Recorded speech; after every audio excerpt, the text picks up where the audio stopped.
Good evening, everybody. Typically, I don't tend to show myself on screen, but tonight I figured it might just be easier for me to show you some of the tools that I've got, and I think it would be a little bit more personal for me to answer questions for you when you're asking them. So, tonight, like I said, it's the end of our mega ultra super stream.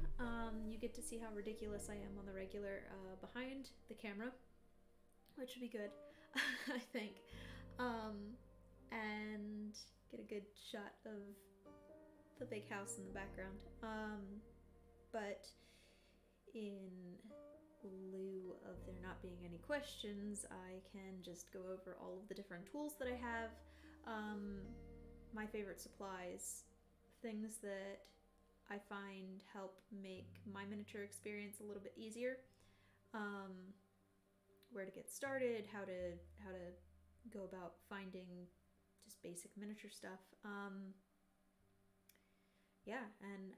where I draw inspiration from and what helps me best. So I figure I guess I'll start with my top tools. They're the ones that I use the most frequently. I keep them at my workstation. Everything else kind of lives in the closet or in storage underneath of all the houses. I'm sure you've seen the storage bins that live under there. But if at any point you have questions, I am happy to answer them. Please throw them out there. No particular order. Doesn't even have to be about what we're discussing. Could be anything about the houses, could be anything about me. Could be how much an air-laden swallow weighs. I don't care. I really have no preference for how this night goes. So I figure we'll just get started. Yeah, I guess that's it. I know Nexus will bother me if I don't let her know that we're streaming, because she hasn't set up her notifications, I guess. So yeah. Alright. So, oh boy. I even thought about where to even start, and I guess we'll just go with my jar. This holds all of my... Oh, there's your ASMR for the night. All my go-to tools.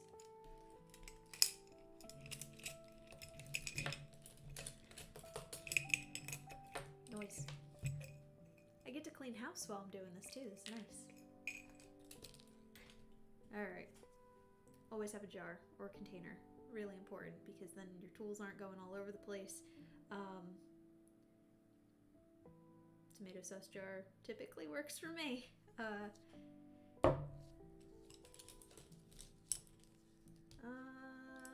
Let's see. Various and sundry paintbrushes.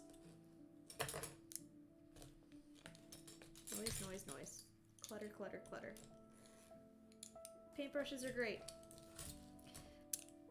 Every size. Hi! We'll have fun. Thank you for joining in. Really appreciate just you having me on. Paintbrushes. I have multiple sizes, multiple types, different uses. These guys, any of my messier paintbrushes, typically use for... Let's see if I can get it to... No, it doesn't want to. I turned off the autofocus finally on my camera, but now I can't get it to focus on what I want it to focus on, so I don't know. Messier paintbrushes, strictly for paint. More delicate paintbrushes for my chalk pastels. You can do whatever. I just prefer to keep one versus the other because easier to clean, easier to mess up. I get these really fine tip paintbrushes from, oh my goodness, what's her name? She paints signs. Oh goodness, I'll think of it. I'll even pull it up on my phone later. Not Barbara Hill, that's different. But these are spotters and pointed rounds. My spotters are size 20Os, and they're the 24/7Ss. These are the silver ultra minis. I'm sure you can order them elsewhere, but I get them from her because I'm slowly working myself up to paying for a piece from her. She does these gorgeous signs, and I want to get this antiques sign from her. Hi, Nexus. Carry on while I use some water. Okay. And then the spotter is also from her, and that's also a 20. Nope, we did the spotters. Pointed round. The pointed round is a 20 as well, and it's a 2400S. So, and then the other paintbrushes, they're not special. They're not anything, but good to have. Different sizes, different types, different textures. Always good there. Great brushes. Yes, I agree. Embossing tools. I have every size. Every size that I feel imaginable. I think they came in a case from one of the tool vendors. But they're double-sided. They've got different size balls on either side. I use them for everything from texturing clay to paper. Good uses there. You could probably also do things with leather with them, maybe. Trying to think of what else I've used them for. It's pretty much all I use them for typically. Paper and clay, but always good, always great. I think they were like a $5 or $10 buy. So you use them to texture leaves. Yes, leaves, flower petals. They're also good in a pinch if you don't have like a needle tool or tweezers. Good for picking things up. I like these, really like these. And so I come from my mom used to have like every tool under the sun, it felt like, and every time we would go to a dollhouse convention, she'd always pick up more tools. But I only had tools that I could either get away with stealing or toothpicks. Like, I did not have a lot of tools to my name, and so I learned how to texture things and detail things with pins and toothpicks. Because that's what I had, and yeah, because if you ask, no.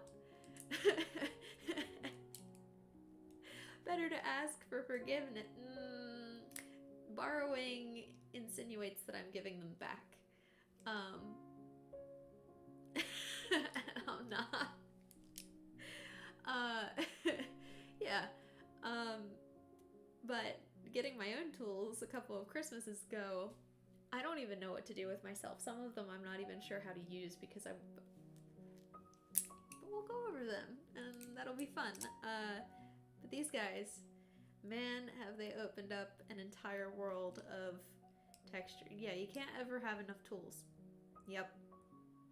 Yes. But these guys have opened up an entire new world of texturing and detailing, and they're great.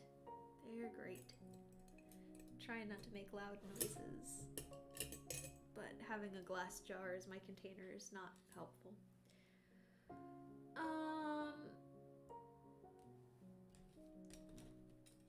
Hi, Penguin. Same vein of materials, silicone, texturing tools. These I don't use as often because I'm not as proficient in using them, but I'm slowly learning. They're great. I have a pointy one. And I've got, oh, it won't. I figured out how to turn off the autofocus Nexus. I wasn't sure if you were there for me being excited about that, but figured it out. And it's great, but now it won't autofocus on anything I need it to autofocus on. Yeah, I've got a pointy, and I've got more of a flat, angled one. Can't really see it, but they're always good. I feel like a lot of more proficient clay users like these. They make bigger and different and all sorts of fun things, but these are perfect for what I do so far. And I'm still learning how to use them.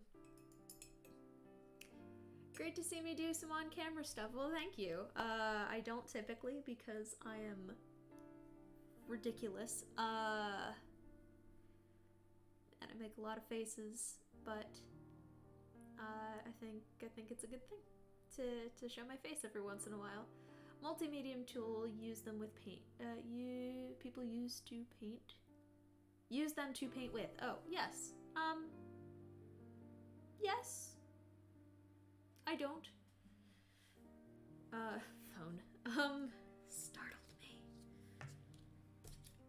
So they're good. I don't have really a strong opinion of them right now. Like I'm not in love with them, but I do use them.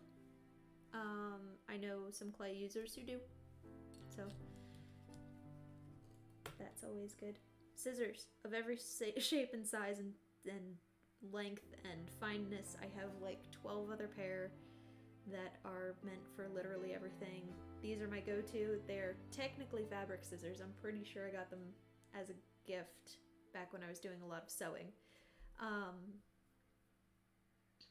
But these are really fine tip. You've seen me use them. They're great for what I do. I know I have finer tip ones that I just haven't gotten around to using. I'm kind of afraid to. I'm keeping them nice and sharp. Bird scissors, yeah. My bird scissors and my goofy face 3-fingered mouse pad people.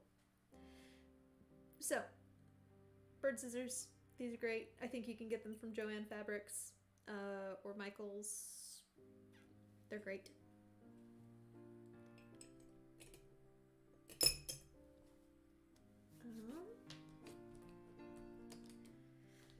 Various pens and pencils, we don't have to go over them.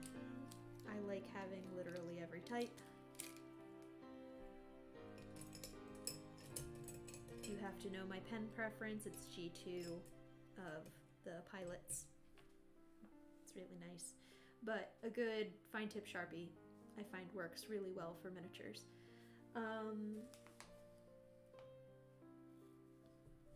Another shaping tool. I don't typically use this one. I don't know why it's here. What did I use it for last? I can't even recall. It's probably just out here because.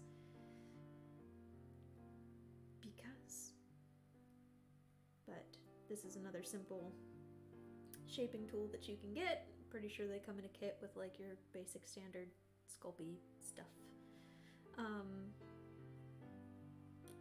Acquired. Yeah, pretty much. Gained over time, somehow got left in my jar. I'm gonna take it out of my jar because I don't use it. X-Acto knives. Always good. This is an Excel brand. I love X-Acto knives. This was another thing that I would steal on the regular. It was either this or I would just use a plain razor, and they were usually really old razors and they were never sharp. They were just rusty. So I would I keep finding them, like where I would just have a razor because I did not have a box cutter or an X-Acto knife. Just have razors. And they were always hand-me-down razors. Danger. Get yourself a good X-Acto knife. Keep blades sharp. The blades even come with a little disposable thing in them. I didn't know that. I just had rusty razors until they came out. Weird how you learn things when you get your own tools. So, I I love my X-Acto knife. I use it for everything. One of these days, you are going to accidentally see me cut myself with them because I just am willy-nilly about it. Superbass says, I think your sound is not synced with your video, which normally does not matter. Very strange. Sorry, I don't know how to fix that, unfortunately.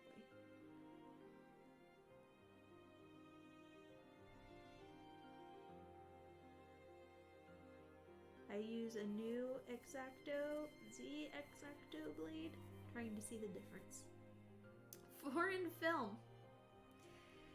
I apologize, I don't know how to fix the sync up problem. I am not good at the technology. But thank you for pointing it out. See if I can fix that at some point. I did not know, but thank you.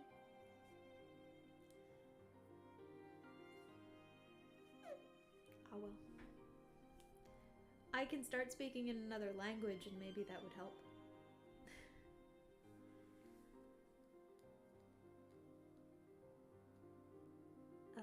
Where was I? X-Acto knives. Yes. Love these. Get them. No worries, just happens. It's the tiniest bit off when you're crafting. Correct, because I don't usually show myself on screen. Aha. Get away with all that. Knives. Knives are good. Have a knife.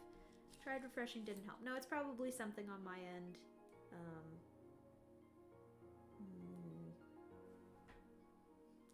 don't know. Sorry.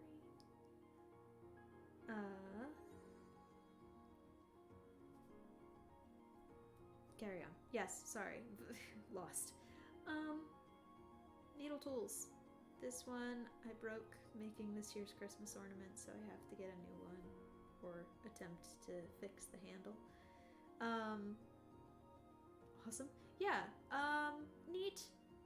I feel like the needle is too long. That's my only opinion of this.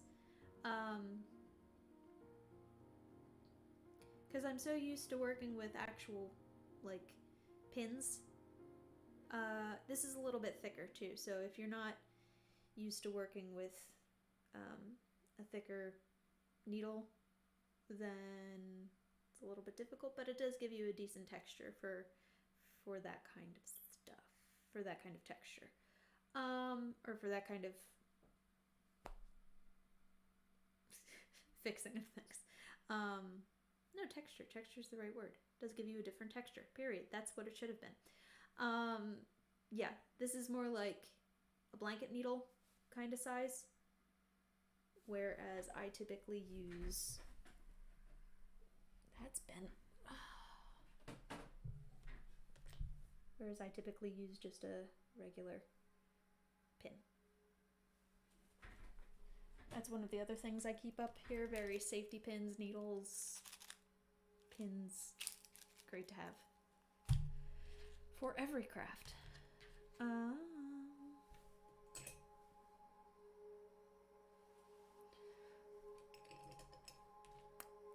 Yeah, but like I said, I accidentally broke it this winter making my Christmas ornaments, so it's time to either fix that or get a new one. I tried to fix it. Why the face? Accidents happen. Another texturing tool is this bent needle piece. I think this is actually used for circle loom, and I do not use it for no, it's not a dental tool. I mean, it could be a dental tool, but it's not. This one is for circle knitting, loom knitting, something like that. Dental tools are great. I hear a lot of good reviews about using dental tools for crafting, but I don't use them. So, yeah, just another pointy object that I like to use for texturing clay, typically. Sometimes use it in paper craft, not always. another needle thing that made its way into that jar that doesn't need to be there. Mini plastic needle, always good for something.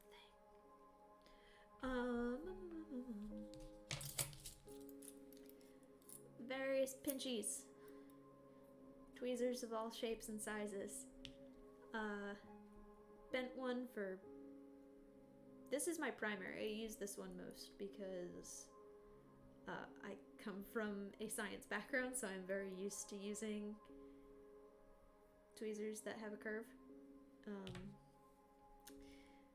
Straight tweezers. These were good the other night because they had a little bit more surface area for picking up the tiny seeds.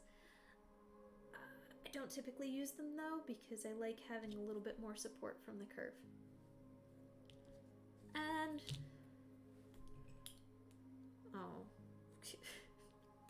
forceps. Always good.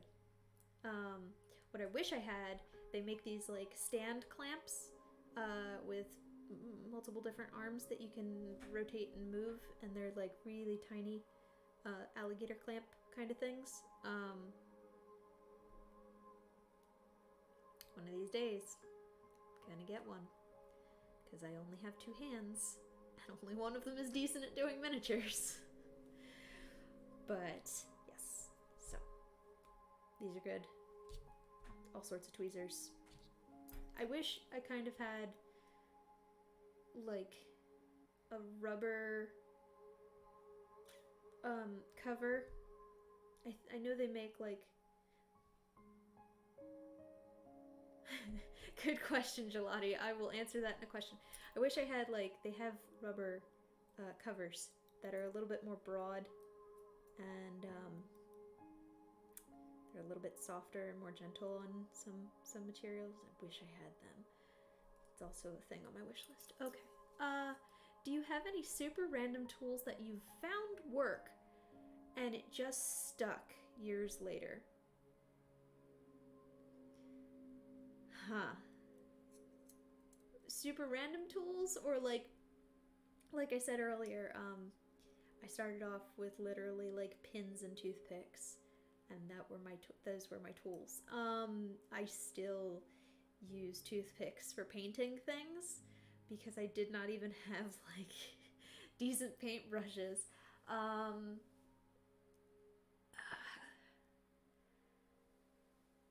trying to think. Toothpicks are probably my go-to for that answer. I still use toothpicks. Like, if I cannot get my paintbrush fine enough, I'll just break off a piece of toothpick and use that point. Or a needle. I've used needles to paint too.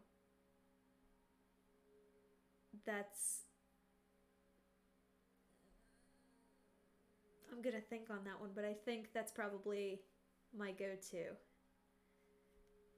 Is like when I can't figure out how to use advanced tools like a normal ape can. I just break a stick and hope. Yeah, that's probably, yeah. I've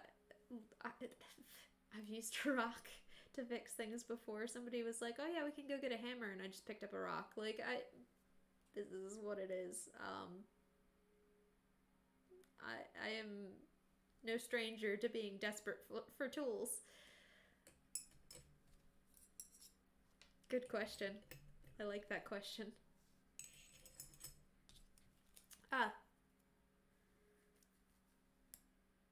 Spoon. This has come in handy over the past couple of days for the flocking or for the seeds or for literally anything.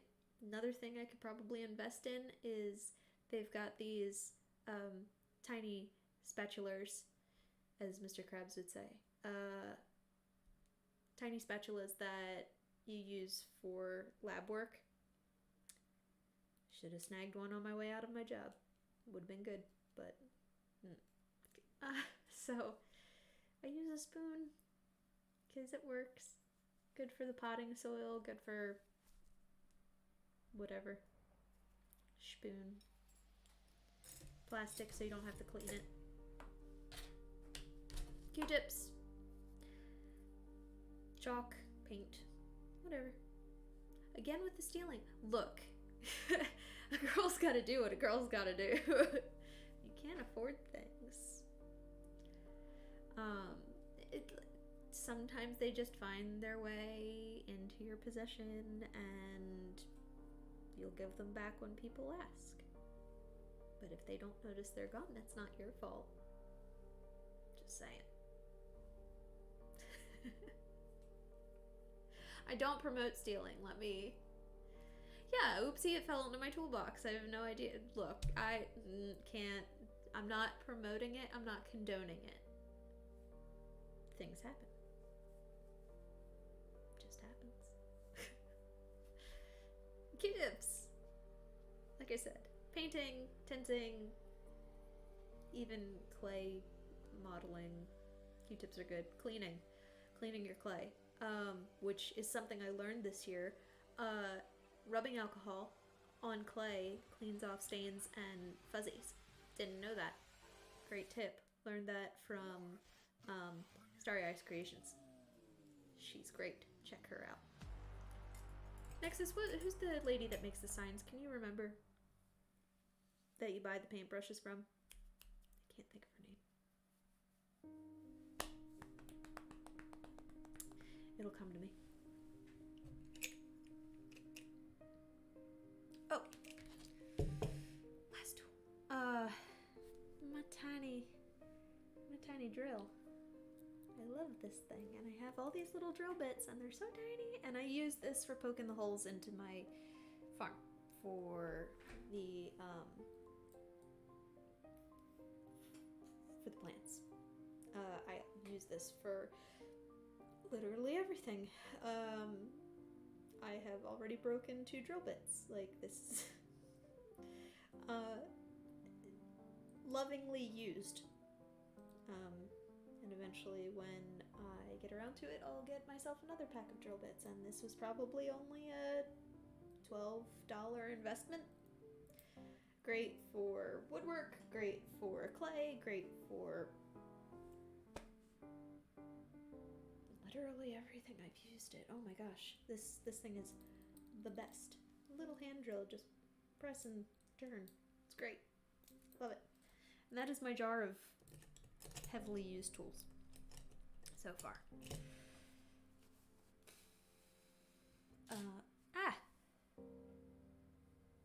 Oh no.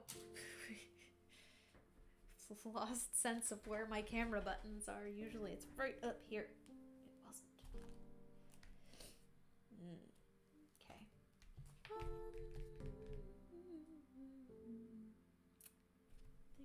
Think. I'm gonna put all this stuff over here so I don't go over it again. Alright, let's move on to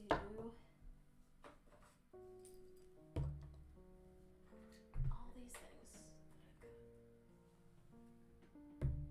Papers. What do I use for plants? Ooh, good question. I will get to papers. Give me 1 second. Let me pull down some stuff.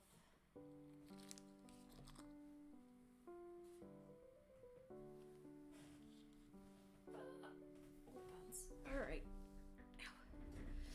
Papers. What do I use for plants? Good question. I use a variety of things. And I'll pull them out.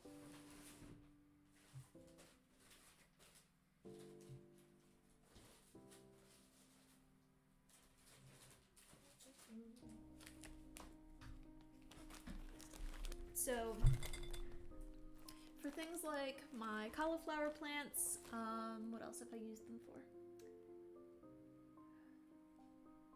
Some other things. I can't recall what. I've used just regular printer paper. I take a picture of the leaf in question, like in this case, say the cauliflower. I find pictures of cauliflower leaves, couple various types, and then I shrink them down to what they should be in Word document, print them out, and cut them out. actually worked fairly well for me because I don't have a laser printer, so I can't print my own kits or anything like that. I would love that. Anything that comes in a kit is typically rice paper. If I'm not using rice paper, I got a bunch of like painting silk linen paper and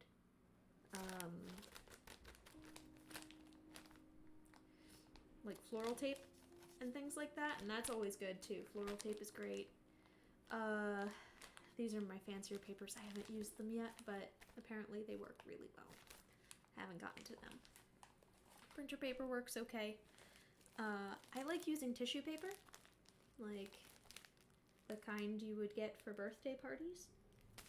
As long as it's not shiny, it works fairly well.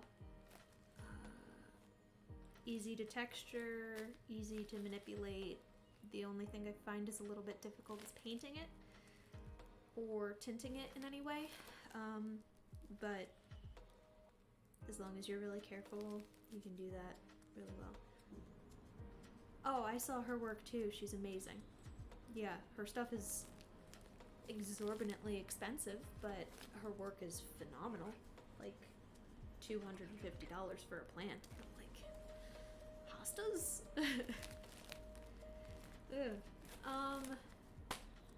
Yeah, her stuff is amazing. Not $250. I don't know that I'd pay $250 for one plant. Though, who knows? I might spend that much on my upcoming wedding present to myself, so who knows? Haha. Tissue paper. Love tissue paper. Comes in all sorts of colors. It's great. Other textured tissue paper, a ribbon. I liked this because it was already pre-textured. And I can make a bajillion and a half plants out of a roll. Raffia. I like raffia because it's actual plant. Gives you that real feel. It's kind of flexible. You can manipulate it pretty well. It unfolds pretty nicely. I like raffia. And it comes in a bajillion different colors too. Red, yellow, brown, green, dark green, light green, white. Yeah. Raffia's good. Plant material. Just in general, I like having this stuff. Oh, now I'm delayed. Oh, weird. I hate that. I hate it. I'm sorry. Yeah, plant material. Like seeds. I have corn husk here. I've got grasses I've found. I like sedge heads or grass seed heads. Moss. Use all sorts of stuff. I like having different things to work with that in that way. And you can go outside and just kind of look around. If you sit down on the grass and like observe the world around you, you can pick up so many different seed heads and seeds and grass shafts and things like that that work really well for miniature scale.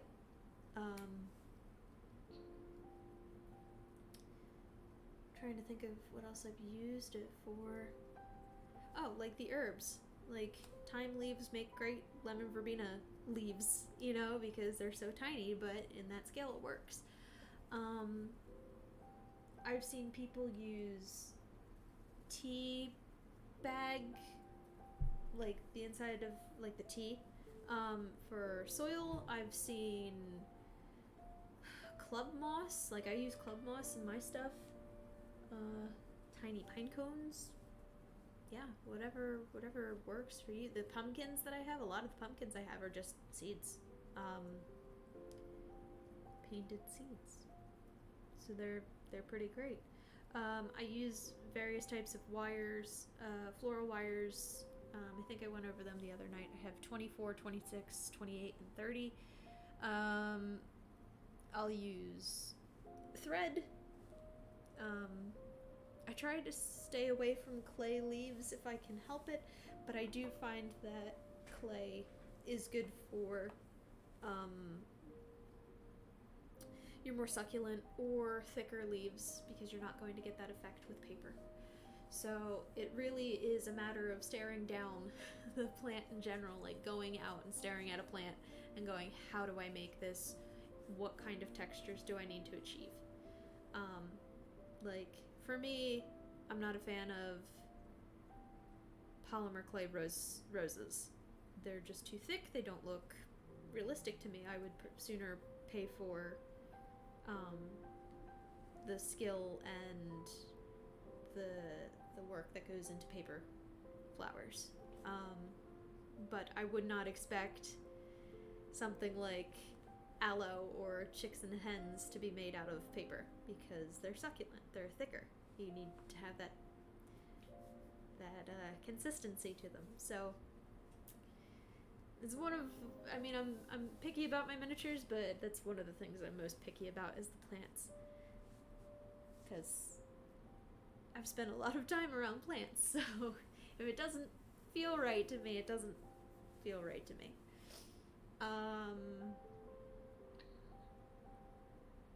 Yes. So that's that. Like, I've got all sorts of seeds and things like that, and I like to incorporate them into different things. It gives clay a neat texture. If you're making like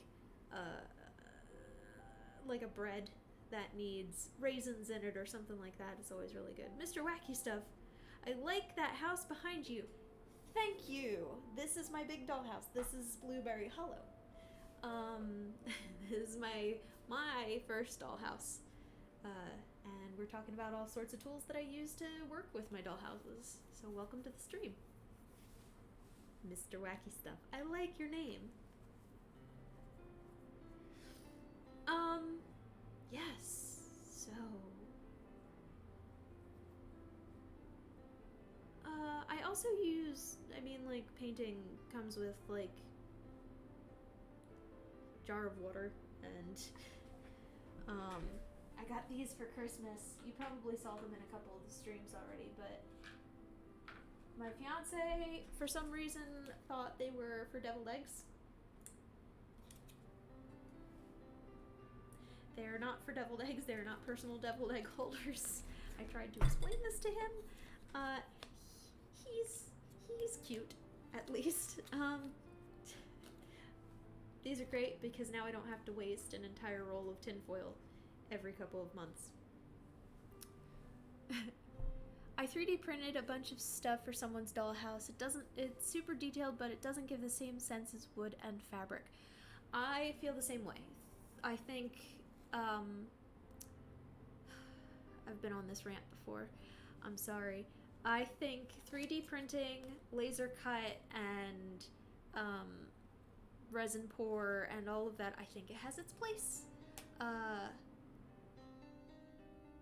I'm not the biggest fan of it. It's great for, like, kits, and it's great for, you know, if you are beginning a dollhouse.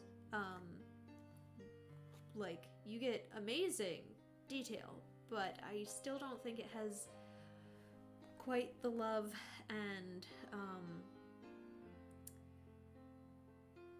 heart and soul that goes into a handmade object. Like, it's fantastic if you are looking to mass produce, but I am a huge fan of the personally made, almost one of a kind of stuff. That being said, if I wanted a golden dragon ripping its way out of my dollhouse, I'm gonna go with resin. Sure. Yeah, because, I mean, unless you're a skilled, like, sculptor or woodworker or something like that, it's, yeah, It's like I said, it's got its place. It's great. I know a lot of people that are very skilled with laser cutting and can build like all sorts of different kits out of that, and that's phenomenal. It really is great. But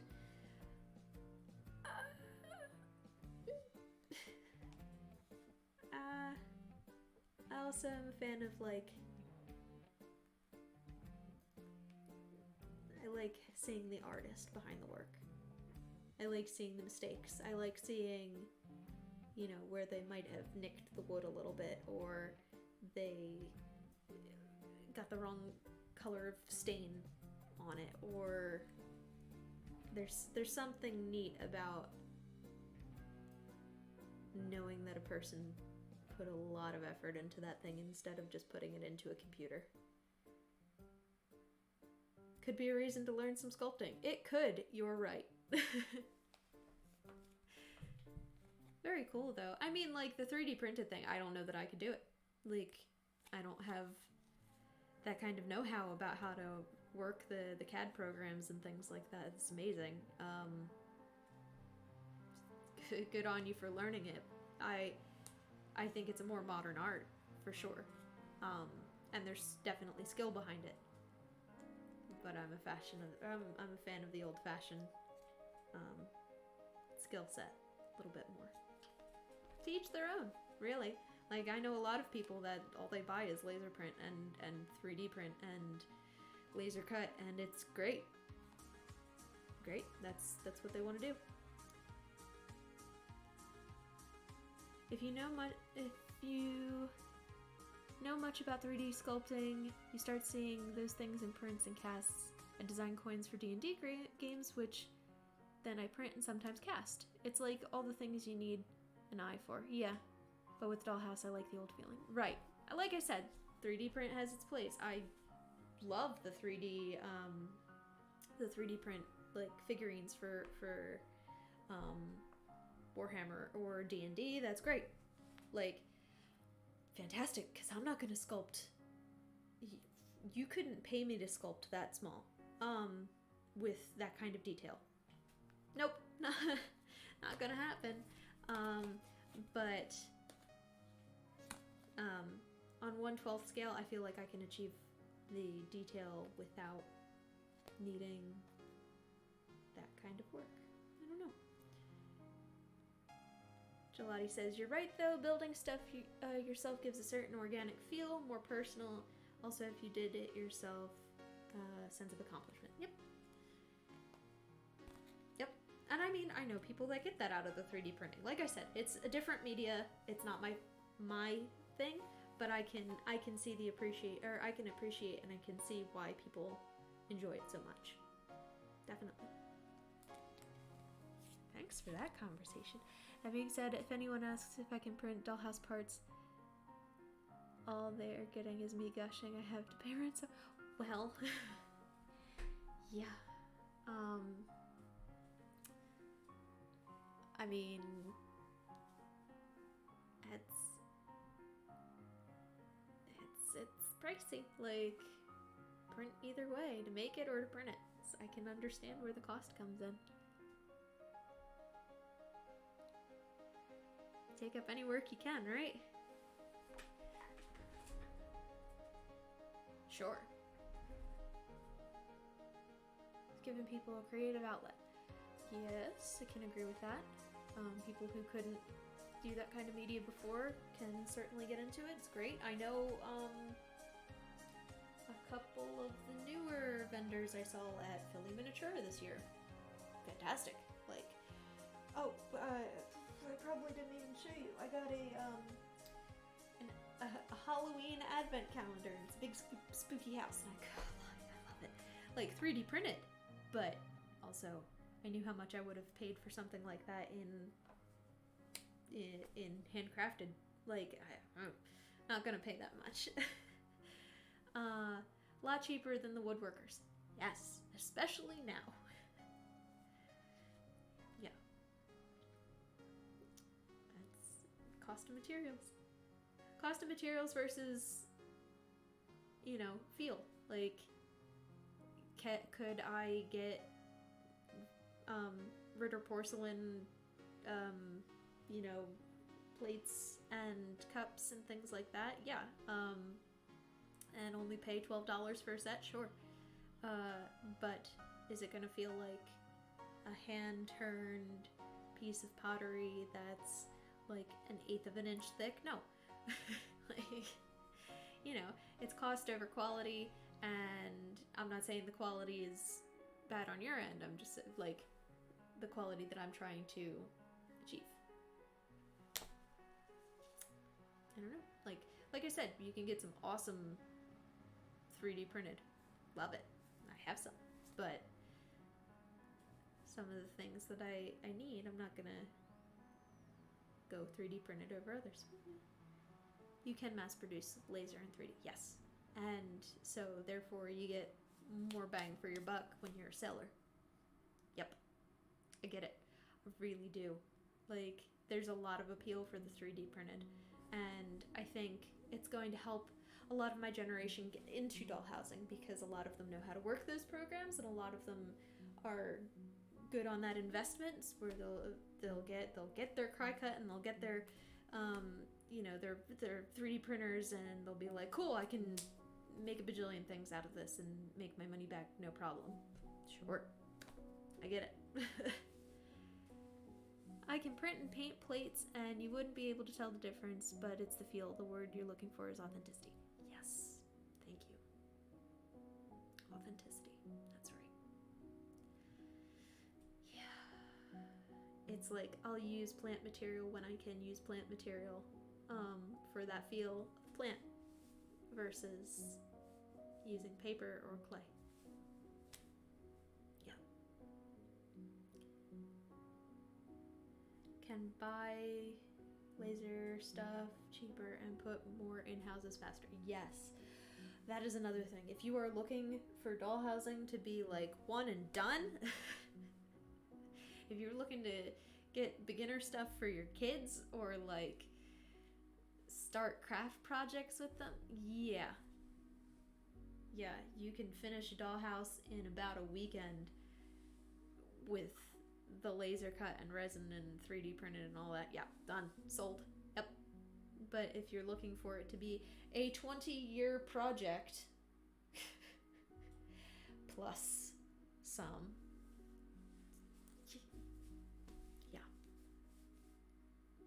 you're gonna be collecting pieces forever. Like, I go to a show and I'm like, look, I got a piece. Teeny tiny little reindeer and sleigh. This is my piece. This is the one piece that I afforded myself. I'm working on a hobbit hole in my garden. I have hedgehogs who live under my hedges. Aw. So I'm planning on putting a hedgehog box with the camera in there in the spring. Hedgehogs? Where do you live that you have hedgehogs? That's so cool. We don't have hedgehogs. England! Whoa! Well, welcome to the stream. It must be late over there. Or super early. Huh.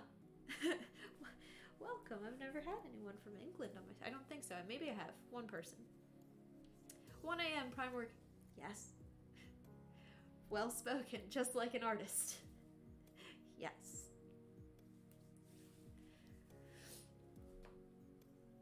I can agree with that. 1 a.m. is prime. I'm like a 2, 3 o'clock in the morning. That's when my brain turns on kind of time. I haven't been able to do that in years, but that's when I get a lot of work done, is 3 in the morning. But I can't do that now. So, other stuff on my desk, I think. Wow.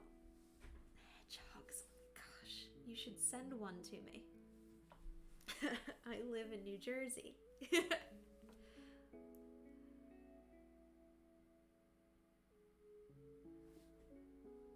How do I feel about the term maker? I find it a little wanky myself. It just strikes me as odd. Maker?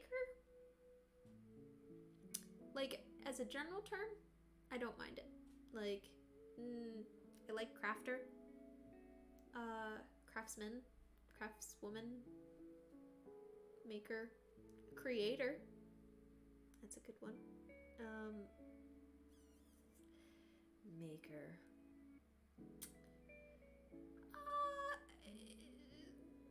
Not my favorite term. Now that I'm feeling it out, not my favorite term. But maker.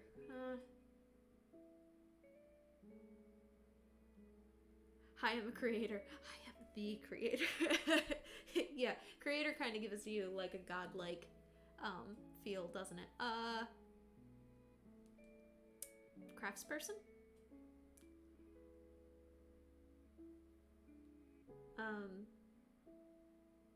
Artisan? Artisan works, and it's fancy.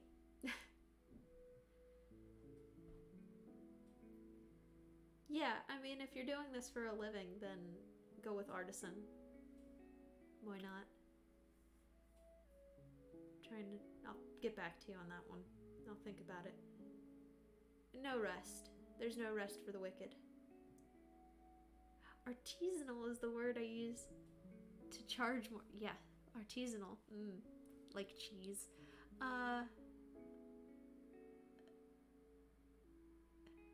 And I'll stop, then it stops working. Yeah. Yep. Yeah, artisanal. People get really weird about the words artisanal. Like, it's my artisanal cheese. That's all I can think of is cheese platter. I must be hungry. Artisanal. I like that. Good discussions tonight. I like this.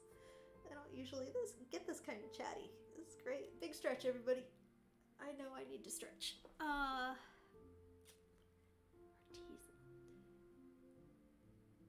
Artisanal 3D printed resin. Yeah. You know you want a touch of class and more. I love it. I love it. Yeah, you have to be classy when you're cutting somebody's head off. Like, you have to be dapper in your decapitation. Duh.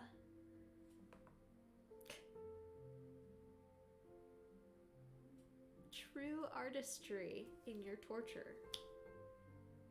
Yes. I love it. Fantastic. Artisanal 3D printed. Wonderful. Certainly makes my day. Alright, let me go. I'm gonna go. Everybody take a break, stretch, get a drink. We'll come back. We'll discuss some of my glues and other liquid stuff that I use. And we'll be back in like 2 minutes. No, a minute? Probably a minute. Give me a minute. Dapper decapitation, that's right.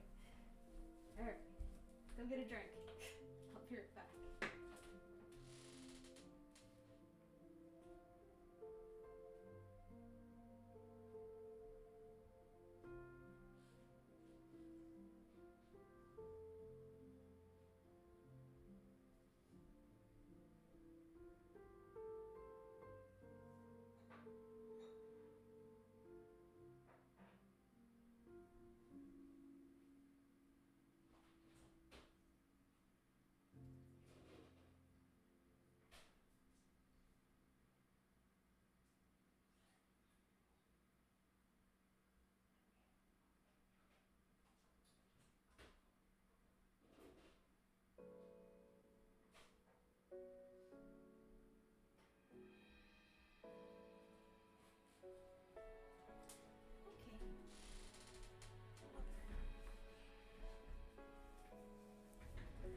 Show us the house. I will show you the house. I'll show you the houses. You can also check out my other streams or my setups on my YouTube, where I do setups of the various holidays and all sorts of me making things. Definitely, yeah. I can show you, but I can give you a tour of the houses at some point, probably at the end when my camera is not in a weird place.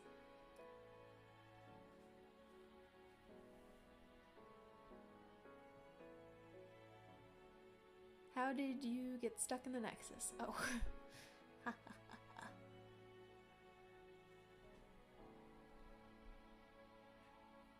That is a question I have been asked, like, who is stuck in the Nexus? And I haven't told anybody.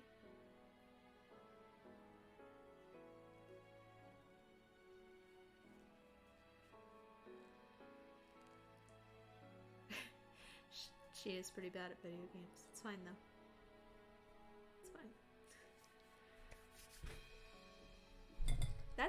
That's something I've been asked. Nexus, do you mind if I tell people who you are? Because, like, you're like my #1 follower. It's kind of weird.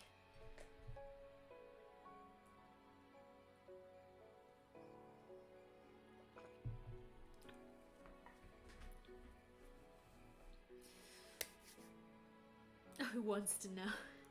Okay, that's a fair answer. I'll give up on that. Okay. We'll just move on then. Like I said earlier with the cotton swabs and the Q-tips and all that, rubbing alcohol cleans up everything. I use this for paint. I use it for clay. It's great. There's your ASMR for the night too. Most of the faces I make, by the way, when I'm doing silly ASMR things for you guys. Now you know what that looks like behind the camera.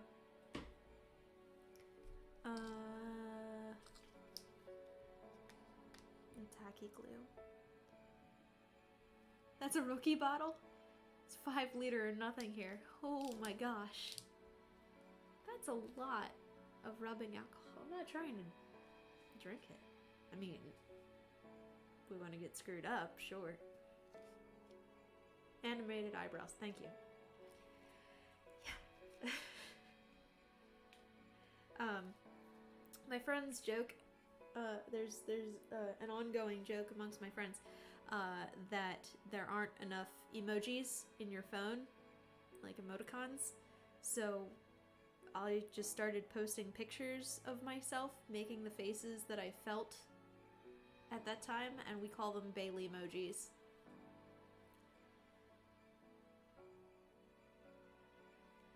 Yeah. Nexus is right. For miniatures, these are lifetime supplies. I have 2 of these. I have not finished a bottle of tacky glue in my lifetime. I use Aleene's. Cause... stupid camera.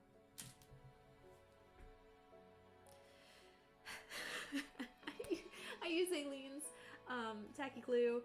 Comes in the brown bottle. Get it in any of your local American craft stores. It's really thick. It doesn't dry too quick. Use it on literally everything from wood to clay to... I've used it on some metal things. It doesn't work that well. But paper dries clear, non-toxic if that matters. If you're gonna eat glue.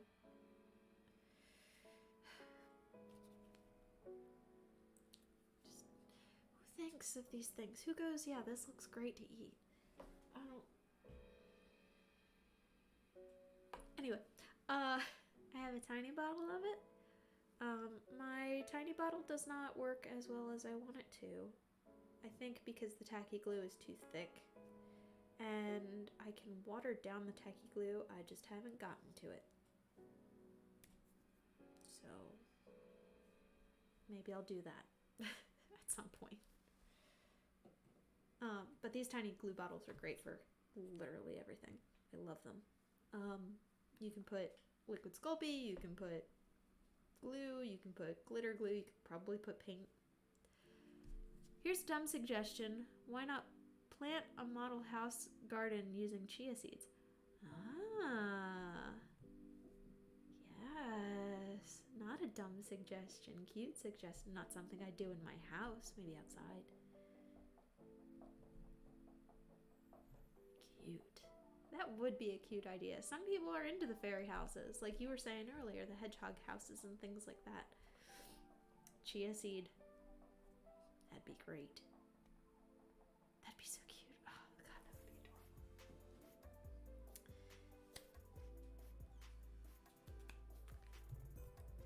liquid Sculpey.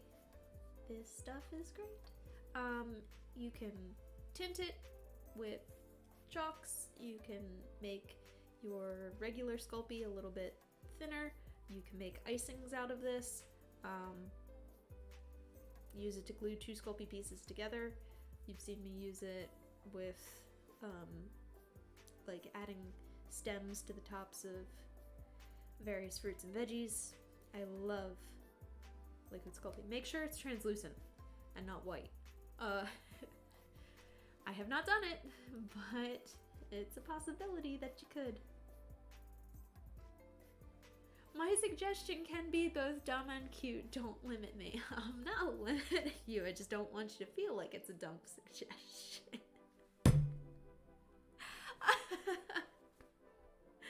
Oh my god. I like you, Mr. Wacky Stuff. You can come to my channel anytime.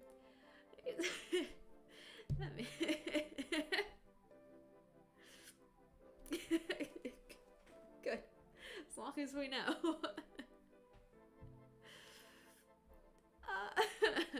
Oh boy. Anyway. Liquid Sculpey, you bake at the same temperature as regular Sculpey. 250 Fahrenheit. For a couple minutes. Depending on piece, depending on what you have to glue back together. This is great for if like a polymer piece breaks too. And you don't want to re-sculpt the entire thing. That's what I should have gotten my brother for Christmas.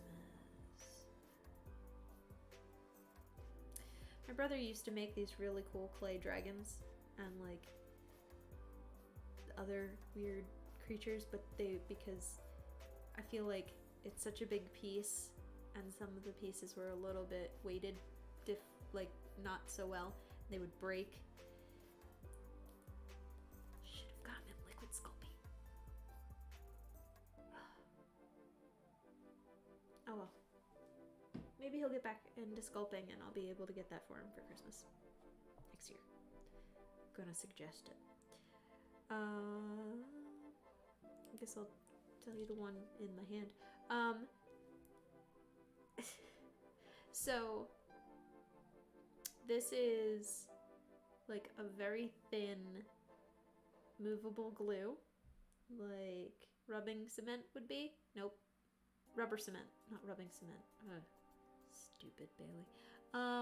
Rubber cement, but it's really thin. It dries really, really thin.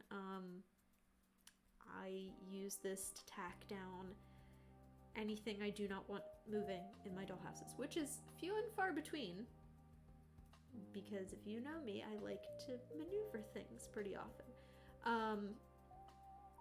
I cannot, right? It does look like I do have nail polish, but oh, varnish. I love the differences in dialect. This is gonna be great. Now I have to be aware. I don't know if you've noticed. Now I have to be aware of temperatures and like sizes. England. Nail varnish. Yeah, thought it was nail varnish. That stuff is fantastic for fake stained glass windows. Hey. Huh. Thanks for that suggestion. I would have never thought of that. I would have just tried to stain the glass. Clever. I like it. Nail polish. Gotta tuck that away for later. I do use nail polish, but not for painting. Well, I think I've maybe painted one thing. Aleen's makes tack it over and over. Is that a thing? Weird. Because this is movable miniatures glue, and I can't find it anymore. I know who sold it, and they say they cannot get it anymore. So if Aleen's makes something, I'll have to try it out. But I use this all the time. I love it. I don't know that I'll ever run out. But I prefer this to the blue tack, obviously, and I prefer it to museum wax and white tack. Holds better, a lot less mess, peels up easier, doesn't stain. It's great.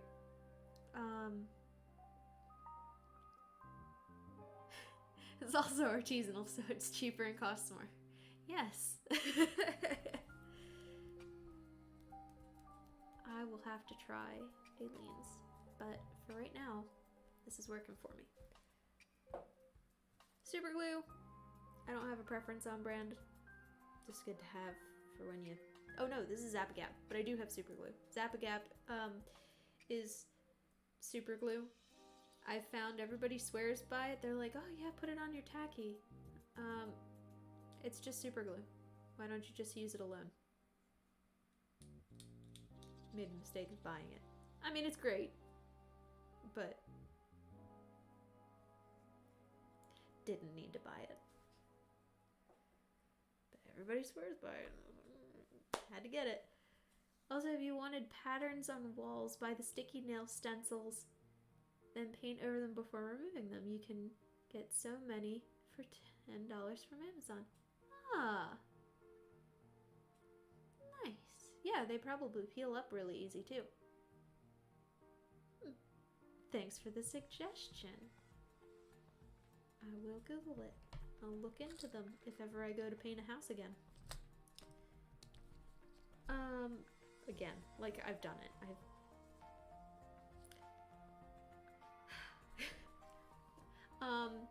Nail polish. I use clear.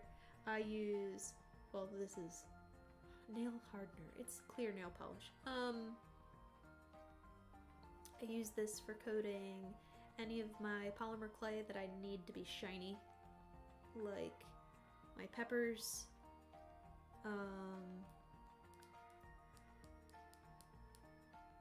Use this on other stuff. I like clear nail polish.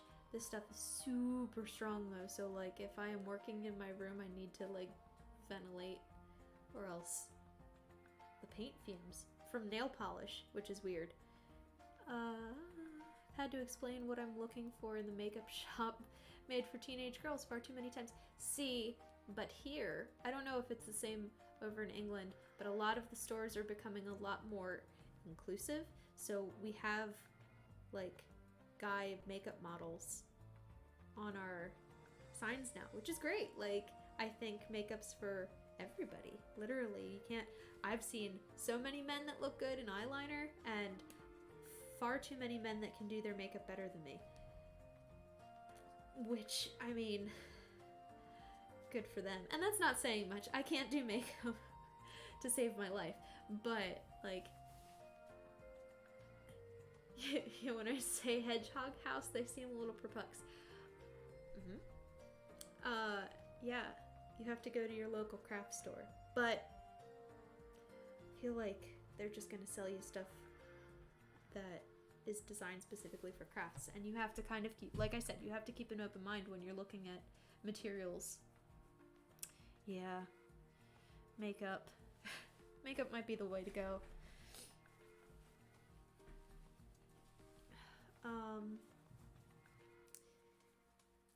But I mean, the makeup shop's designed for teenage girls. They've got a lot of glitter.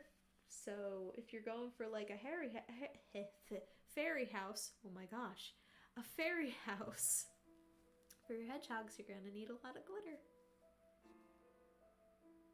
You want a hedgehog now? But Mr. Wacky Stuff needs to just ship us a bunch of hedgehogs. They're probably so cute. But probably menaces in a garden. I can't imagine. They probably eat like everything.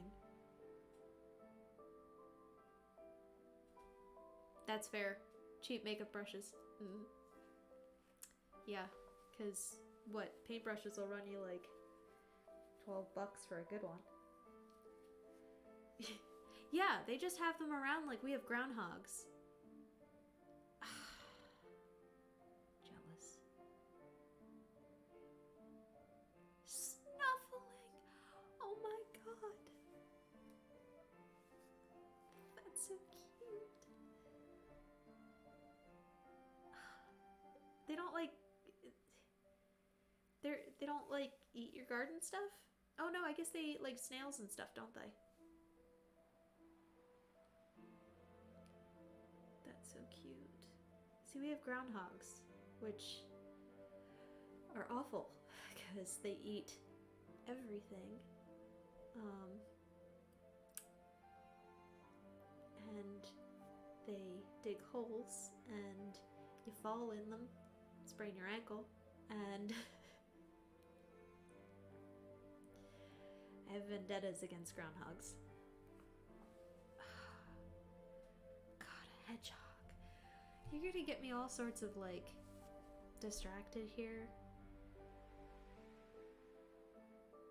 God. My kid is obsessed with Sonic the Hedgehog, too. Like, obsessed. So cute. God. Hedgehogs. That's not fair.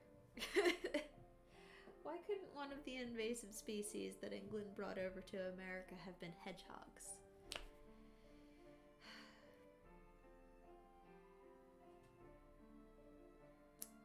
Nope, had to be starlings.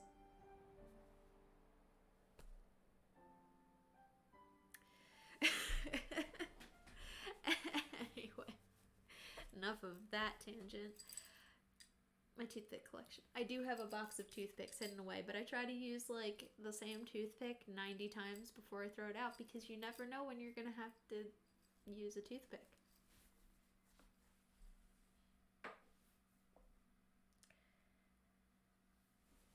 I've also been feeding squirrels. Oh, that's a mistake. You feed your squirrels. For the past 2 years, and after 2 or so generations, now they'll eat out of your hand. No. Our squirrels are gangsters here. Like, evil tree rats. Like, they don't care. Especially the city ones, or suburbia ones. Like, the squirrels out in the wild, they'll run. But, like, the squirrels around here, nope. I had corn stalks out for September.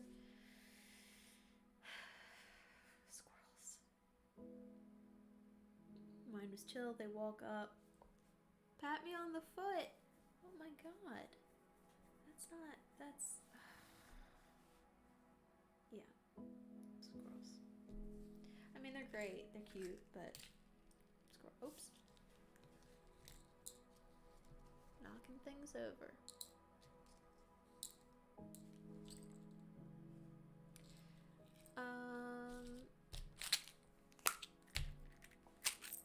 Clamps. Alligator clamps. I love these things. These are one of the things I stole from my mom. Not sorry. They're great. They're itty bitty copper alligator clamps.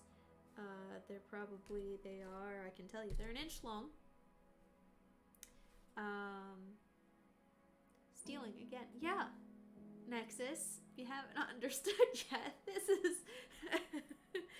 is just a video of the things I've stolen. Maybe my mom will go, hey, I want those back.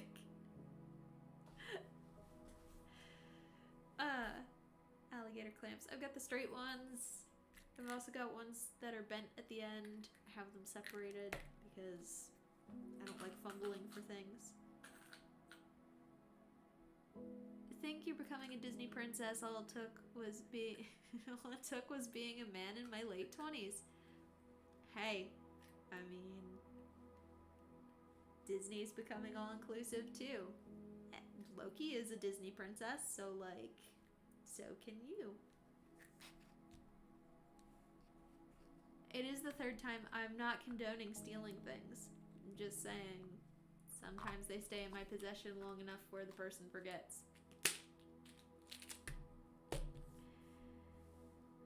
Maybe eventually they'll realize that I have their stuff and they'll ask for it back.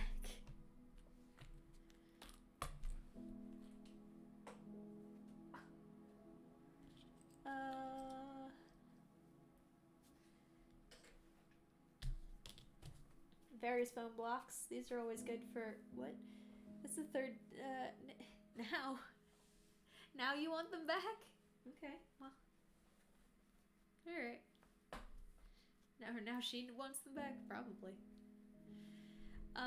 Foam blocks, great for sticking. Like if I'm making my plants, I'll stick this in the top. I'm sure you've seen me position things on them. They're great for just holding shape. I like them.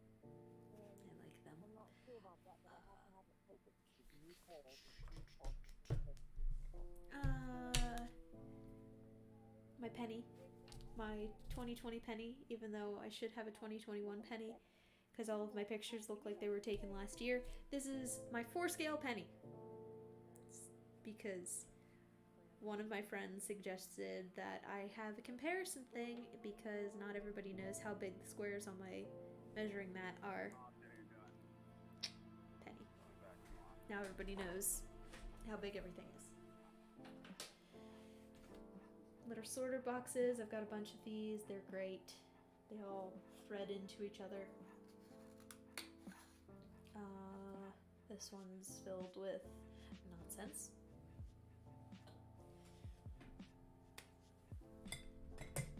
Wire cutters. Measuring tools. What measuring tools? We're getting there.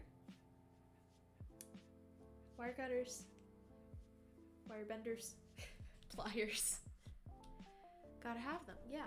I've got like 7 different rulers here. 3. I've got 3 different rulers here. I've got one that measures 64ths of an inch, one that measures 32nds of an inch, 100ths of an inch, which hurts my brain, and 50ths of an inch.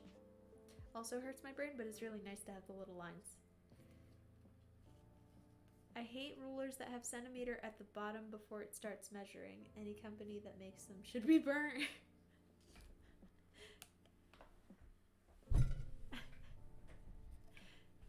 Yeah. Okay. That's an opinion. What, like, if it... I don't... Like, if it starts at the end of the ruler? Or if the centimeters, like, is indented a little bit. Space before it starts counting. Yeah. It should just be the end of the ruler, in my opinion. Because then you line it up. It should just be... Should not be, like, a... What is it? 30 something? 30 centimeter ruler with extra on the ends. It should just be a 30 centimeter ruler. My opinion. Those are called cheap rulers. Incra has amazing precision rulers. I think? Is that what this one is? Maybe? I don't know. This one's good. This is the one that I said had, like, all of the bajillions of lines. Like, it's dizzying how many lines are here. They're great. Yeah. Yeah, that shouldn't happen. Shouldn't be a thing. I mean, it happens, but... I've got my clear plastic ruler, that's always good. I've got another tiny ruler here. And my dollhouse scale ruler tells me what everything should be. Love them. Clear rolling pin, acrylic, good for clay. I don't use it all that often. Everything gets stuck to it. I need to figure out a way to make it not stick. I'm thinking talcum powder probably would work, or baby powder, something like that. I'm just not sure what you can use on Sculpey without it causing an issue. Cornstarch? Cornstarch. My cutting blade.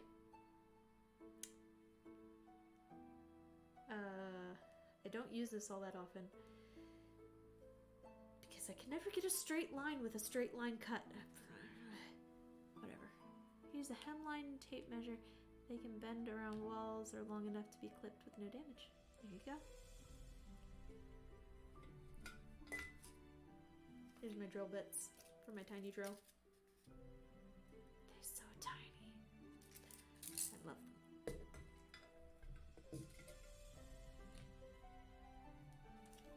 Another jar that I keep everything in.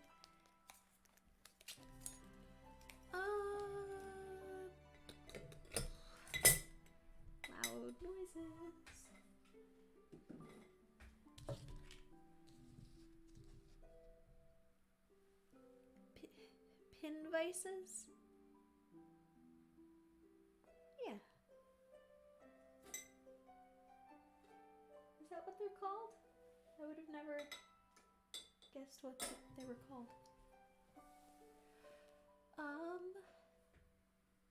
What else do I got? Various plastics, various threads. Can't go wrong with a million colors of thread, right?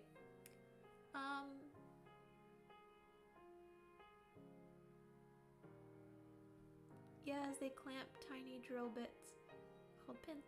Ah, cute. I like it. Paper plates, tin foil, they're always my good go-tos. I have my baking sheet with polyfill on it. Polyester polyfill. Because if you bake polymer clay on a flat surface, it gets a weird flat bottom on it, and we don't like that. This is good find. And it doesn't burn because you're only baking it at 250 degrees. Like I said, various threads are good. My paints, I typically use Liquitex acrylics, basics. I got more of these for Christmas, lucky me. But these are my go-to acrylics. Sometimes I'll use like Michael's brand acrylic paint in like the bottle. Trying to see if there's anything else in those top drawers. Not really. Cotton balls. Flora Raffia. Ooh. There you go. Hairspray is a good one. Hairspray it before on a wall, then paint over it. Then you rub the wall with a wet brush. The paint starts to slide off like old decaying wall, giving you 3D print chips on a desk. What? Huh. Neat. That one I'll have to try. Cause that would be, or toothpaste if you want a rusted look. Cool. Nexus, are you taking this down? Take that into account there. That's some neat stuff. I'm gonna have to go back and write this down in the chat. Or, actually, what you can do, there's a suggestions box on my Twitch page, right in the suggestions box. Because that's neat. But write it down like GoodNote style, not like Nexus notes. Don't just write like toothpaste. Please. Nexus, you listening?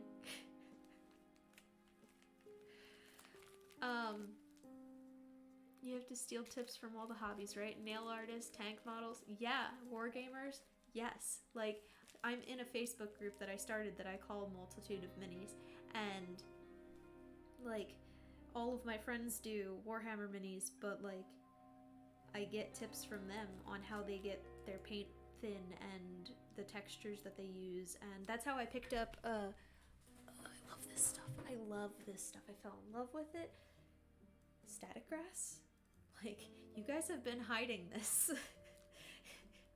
This is amazing. You and the train builders, like, hiding static grass from us dollhouse people. I love this stuff. So clever.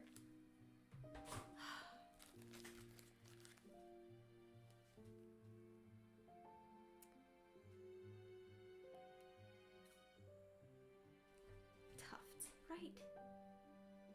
Well, yeah, but still, it's the material. But the tufts, brilliant.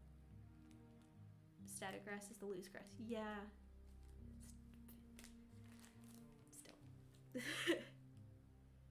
Still. I know.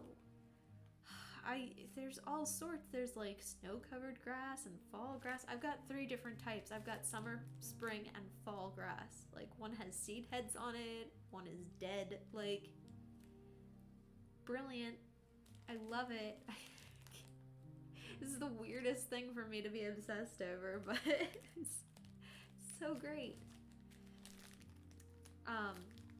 Here's a secret. Candy wrappers from like Easter and Halloween and Valentine's Day. The tinfoil that they use, the tinted tinfoil. This is good for miniature stuff. I made chocolate covered eggs. I've made flower pot covers. I have a problem. I have various types of blue, and various types of pink, and greens, and golds. And I should use it more often because it's really pretty. And I think I'm going to this year when I do all of my holiday stuff.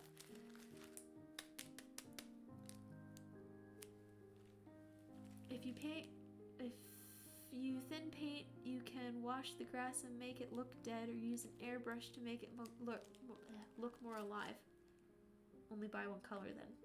Correct. Also, $5 at my local hobby shop. I can treat myself every once in a while if I don't feel like micro painting. But good tip. I like that tip because I would have never thought to have painted it. Foil. Good. This is like my weird little collection. $5, that's rich for my blood. I'll stick to $200. Right? Stick with your $200 airbrush kit. I don't have an airbrush kit. I don't have an airbrush kit. I don't have a 3D printer.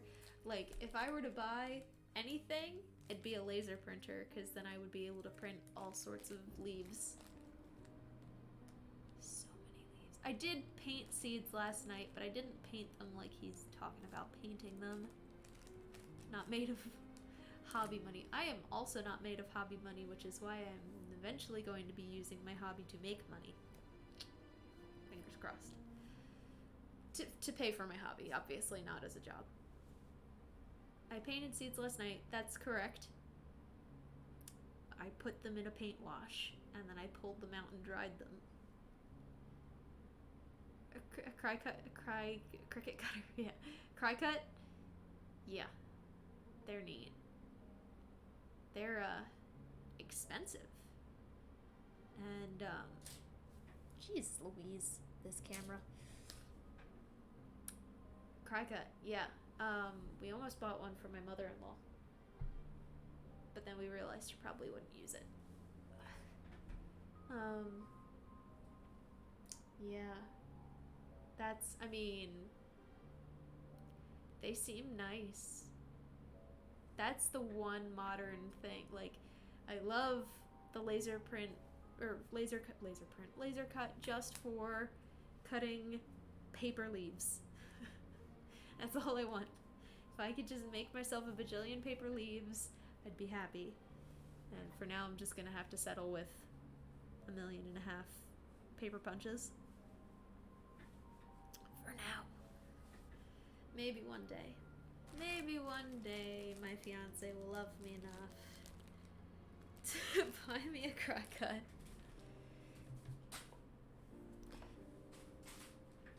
Anything to means I don't have to use a scalpel to cut my stencils. Yeah. They have cheaper one, Cry Cut Air, but you have to know phone, Wi-Fi, tech stuff. Nope. There. Said it. Nope.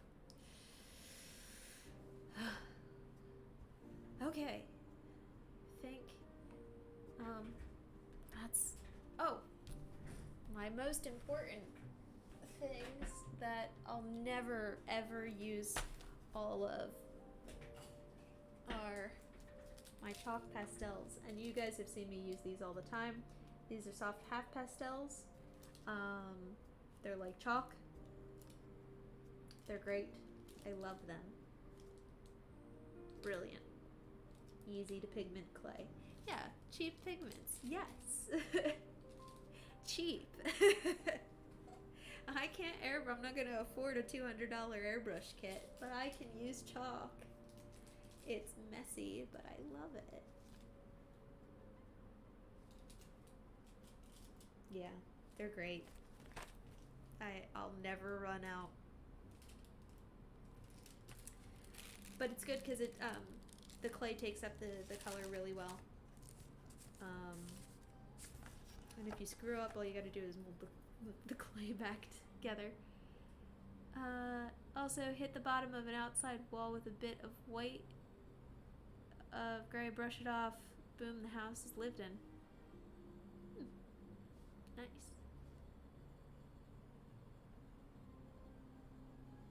Huh. Okay. White or gray. Oh, okay, yeah. Yeah. Yep. I like the weathering techniques. One of these days I'm going to like try to master weathering techniques, because right now everything that I make looks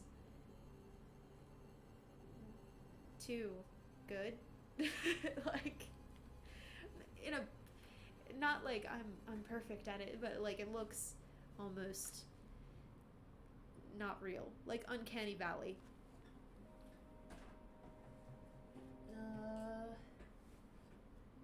Tiny pins. These are good for, I think it's the dirt and small bits of decay that sells a model. Life isn't so neat. Correct. Like, I will tell you, one of my first dollhouse shows that I went to, there was a person selling, like, plants, you know, among other things. But the thing that caught my eye was a dead house plant that they had. It was brilliant. 11-year-old me went nuts. Like, I was like, oh my god, that's fantastic. Because everything else you see in Dollhouse, it's perfect, because everybody wants their house to be perfect, because they can't have that in real life. So they want it to be immaculate, and they want it to be pristine, and they want it to work, and they want it to function. But now there's this whole nouveau push for the unrealistic and the flawed and the broken and the old, and there's like Addams Family kind of dollhouses and haunted houses and broken this and broken that. Like, one of the girls that I saw at the show, they made a hoarder's house with like cigarette butts and like bags of trash, and it just brilliant. Like, not my style, but great. Like, I loved it. I love that, because the point of a dollhouse is to imitate life, and a lot of people have used dollhouses kind of the way I use dollhouses, which is I can't afford it in real life, so I'm going to have it in miniature.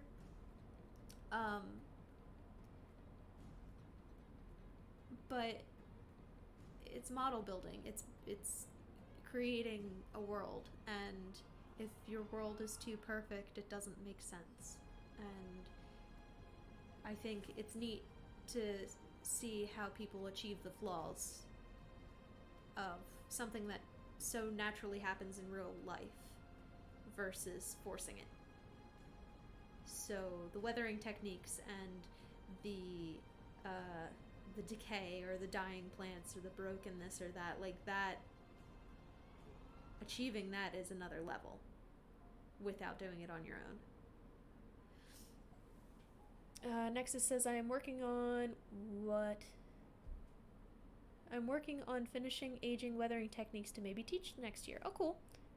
That is certainly a teachable skill. I might take that class. Urban decay is unavoidable. You can have a really nice, neat home, but you've got moss somewhere on your roof or dust behind the fridge. Right. Nothing's perfect. Giant spiky ball monster. Right. A hedgehog. So cute. Right. Are you looking to do like 1/12 scale? Do you have a scale set for your hedgehog house? I guess it wouldn't be 1/12 scale over there, would it?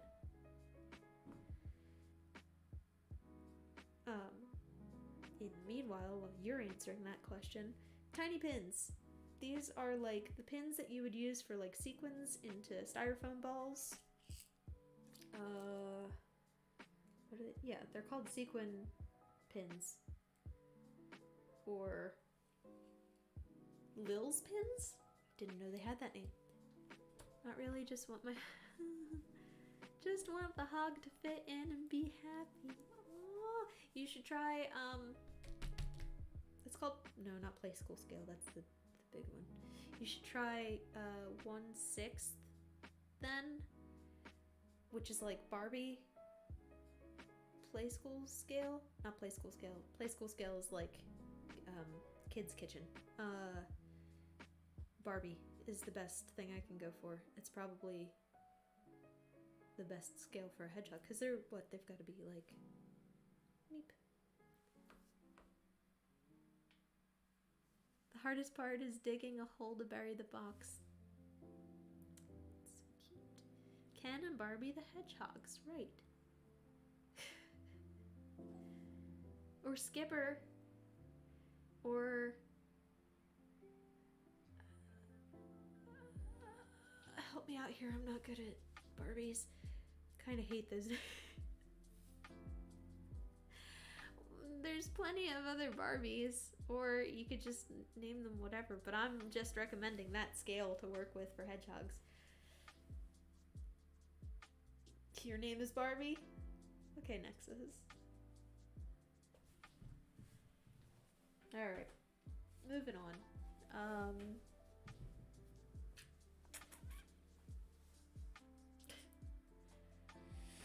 Let's see, what else do I got? What else do I got? Oh, pasta roller. I'm not gonna drag it out, but my pasta roller is super nice. It's great for rolling out clay and getting that nice gradient that you need. I have a scared squirrel we call Bilbo Scraggins.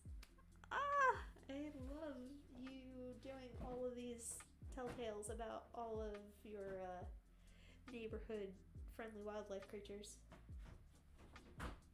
That's all boxes and stuff. Let's see.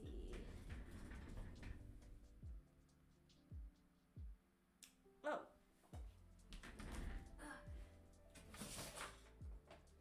Here you go. Ready? Another tip from Gelati's earlier question about what I have used and what has just kind of stuck over time. Binder clamps. My poor thievery self didn't have clamps, except until I did. And binder clamps work great for any type of holding things together, not just paper. Great for wood, great for clay. Like, that's that. And no, not blue tack. We don't use blue tack. We don't talk about blue tack.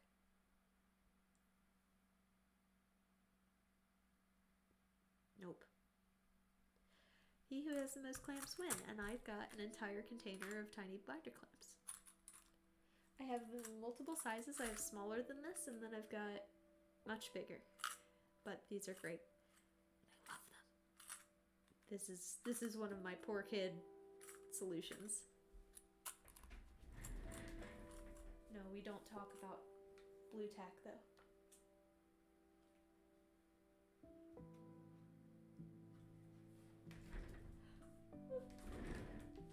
Oh boy. How are we doing on time? Is my camera still good? Yeah, we're still good. Okay. Alright, into the closet of nonsense.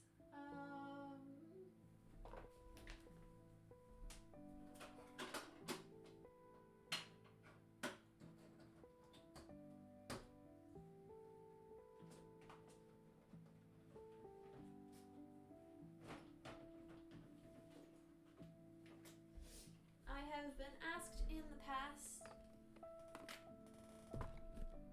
Oh, blue tape. Yeah, blue tape is great. Blue tack, not so much. I've been asked in the past how I clean my dollhouses. Sometimes I used a dust rag, and sometimes I used compressed air. The compressed air works pretty well, except for when the dust is heavy, like when I moved all of my dollhouses here, I had to wipe everything out.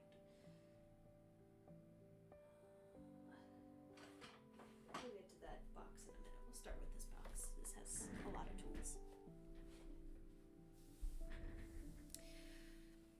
No. just gonna... I have strong feelings about any form of tack. Like blue tack, white tack, museum wax. I have so much trauma. I can't. No. It just... nope, I'm gonna kick that soapbox so far away, we're not even gonna... You have your opinions and you are entitled to them.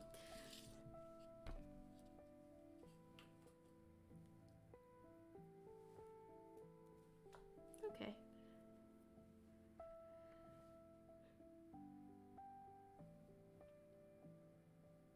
It has its uses, fails when people use it for the wrong reasons. Also makes super cheap masking putty. Nexus wants to know what masking putty is. I do as well. Oh, for when you're airbrush. Oh, yeah.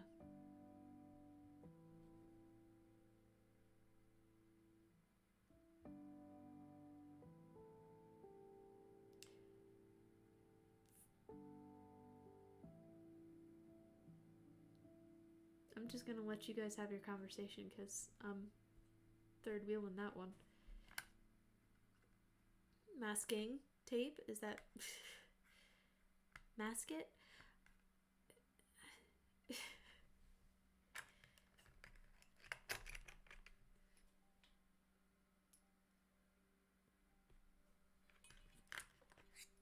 Got some little screwdrivers. These are always good for when you're trying to get into some of your miniatures that are screwed together, like clocks. Sometimes I have to unscrew them to put the battery in.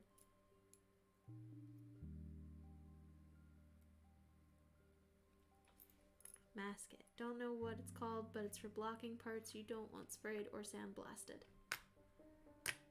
Tape is great, but putty is fast. If you're working with odd shapes, can't be. Getting the good stuff. Pass me the blue tack. Ah. Yes, I think you guys are talking about the same thing. Box cutter. Never use it, but I have it. My tiny scissors that I was talking about that I also never use because I've got my other tiny scissors. I've got so many tiny scissors.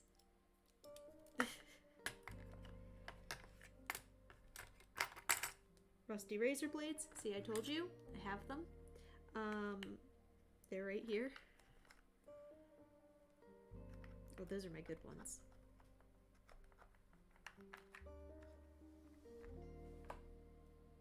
Moving on. Not really what we're talking, kind of. Okay, well, you guys figure your own stuff out. This is my wood saw for when I was making furniture. Briefly. And I plan on going back to it eventually. Love this stuff. You need a hobby saw? Yeah, you do. This was maybe 15 bucks at my local hobby shop.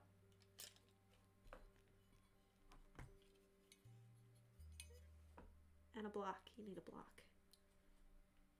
Yeah. These are great. Because I can't cut a straight line to save my life. Even with a flat, like, even with a straight edge. Just not my thing. So that's good. That's that drawer. This one.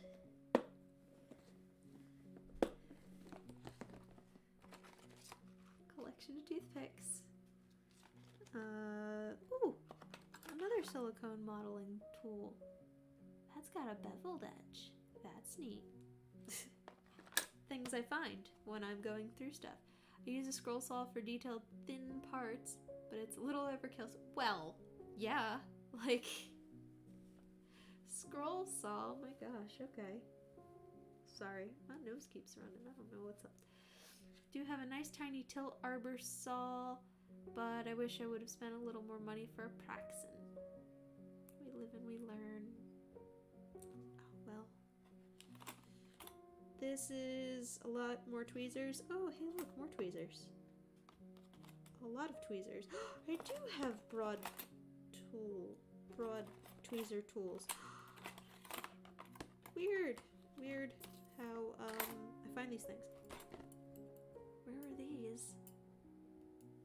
I just need to get rubber pads for them. And I need to bend them into place because it's super out of place. That's better. Where were these? In this drawer, apparently. They're staying out. They're going in my jar. Oh, and I do have these guys, but they make these on, like, stands, like I was talking about earlier, where they hold in place. They're as good as, like, your hemostats would be, but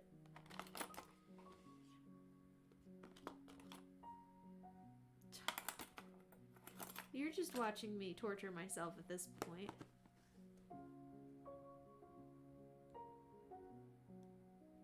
Good tweezers are worth their weight in good tweezer, correct. So needless to say, a lot. Bad tweezers on the other. Yeah, you can bend a bad tweezer into place, though. Sometimes.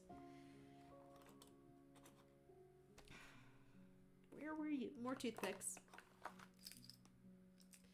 And other various clippies. Paintbrushes. I've used straws for things. Needles. Freight check. Seamstress's best friend. Oh, I do have a dental tool too. Why? That must have been a Christmas present. I don't use it, but I might.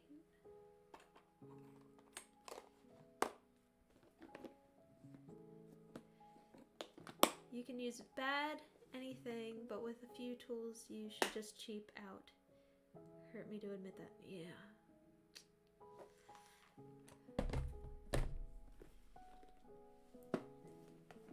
Might in 5 years, you never know. Correct. Already did this one. Went in the wrong direction.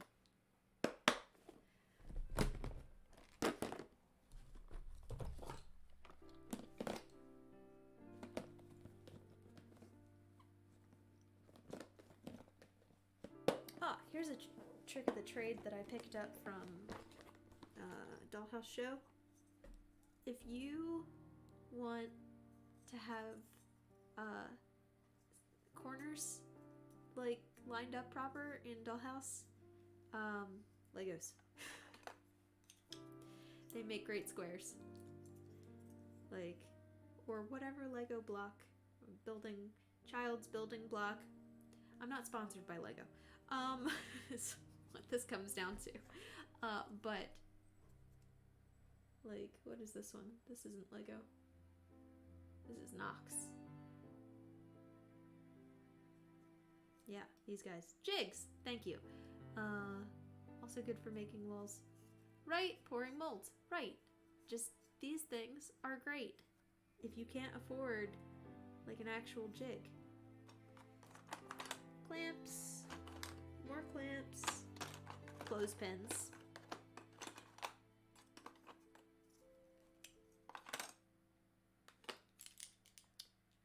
These things are a godsend for mini builders. These are, now this is min wax, but I think the other ones make these things. Stain pens, like these are meant for touch-ups in real life on real furniture. These are great for painting minis, so you don't have to dig out the can and like dip your gigantic brush in it and brush these things. But also you have to be really careful because these are another paint fume accident waiting to happen.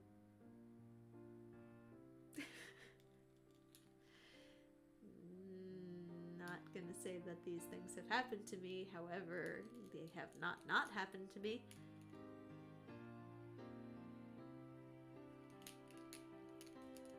Minwax. I've got all of them.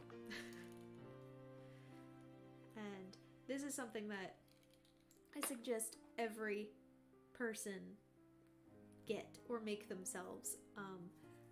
Sample kits or sample sticks or something like that. Like, because it tells you what color they are, but that doesn't mean anything to me.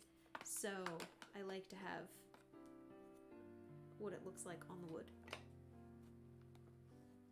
Some of my happiest crafting memories come from forgetting to wear a mask. Some of my stupidest memories come from me not wearing a mask.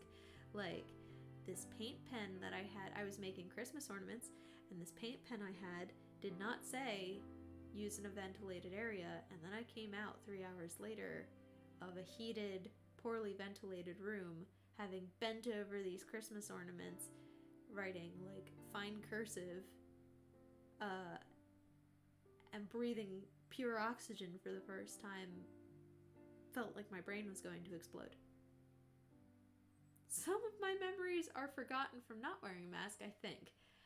Wow, that's a sentence. Just saying, like, sure, you get the ha-has, but also you get a headache. Hey, tape. Cool. Hey, more binder clamps. Oh my god. Files. I have a lot of files. Good for wood. Good for Sculpey sometimes. Typically I use these for wood though. No. Mine was a this is why do people do drugs kind of moment. Yeah, it was felt awful. Had a migraine for a good 4 hours afterwards. Every grain, correct. Every size. Like, I've got itty bitties too.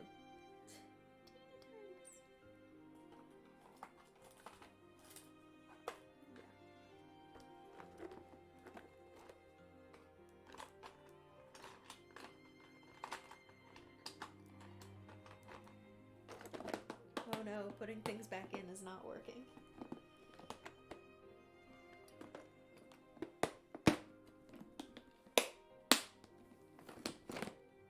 Every grain, every grit. Okay. Grit. True grit.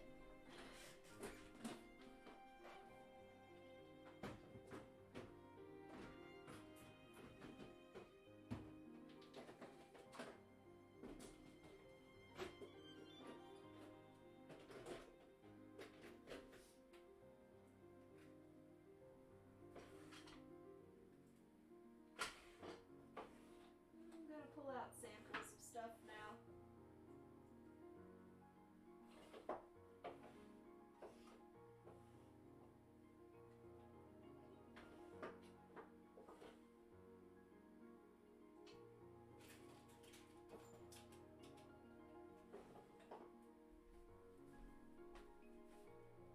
And then I think we're almost done. What else do I use? I feel like literally anything.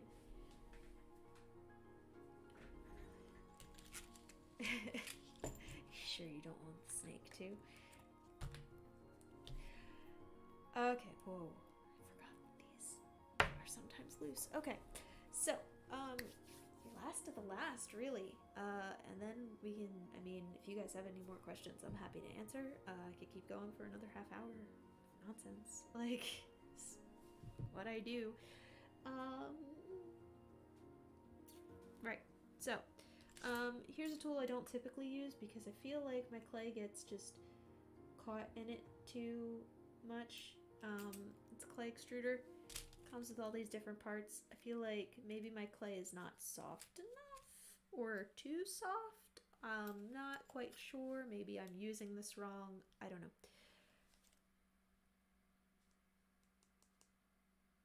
Oh, so Miss Blueberry Hollow, what's your first memory of seeing something miniature and it biting me? Like, not physically biting me. Like, that's when I knew I was into minis. Man, that's a loaded question. Give me a minute to think on that. 'Cause at this point in my life, I can almost not remember a time without miniatures.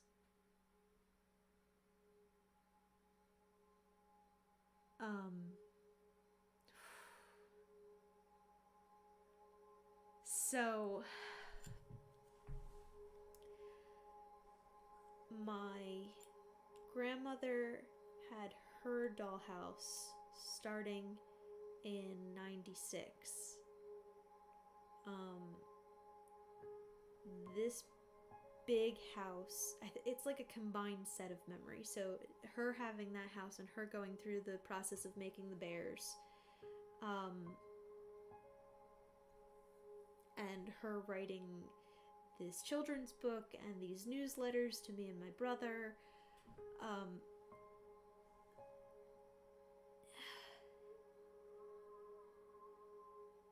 That was also around the time that my mom used to read me the children's book The Borrowers, and the idea that these little people were living in the house, and they would admit that's where I get the stealing from. It's Mom's fault. She encouraged it. The Borrowers, yeah, that was like, I didn't watch the film, but I have heard funny things about it. Yeah, I'm pretty sure I still have them, and now the Borrowers set book, like whenever my friends are having kids, and they ask for like a baby book, I don't get them a baby book because I give them I give them the Borrowers set, because it's good for both. It's good for like any gender child. It's good as an adventure that they can grow into. Like, yeah, they're gonna get like 12 different Discworld. Yes, my best friend is so into Discworld. Like, I wish I could have gotten into Discworld, but I digress. Discworld, Terry Pratchett. Yeah. She's super into Terry Pratchett. I got her a Terry Pratchett D&D book, actually, for Christmas one year. For her birthday, one of those. But, so like, for the kids, I get the Borrowers because it's a story that they can grow into. Like, they're gonna have a million the cow goes moo, the duck goes quack books. Oh my god, this camera. Very cool.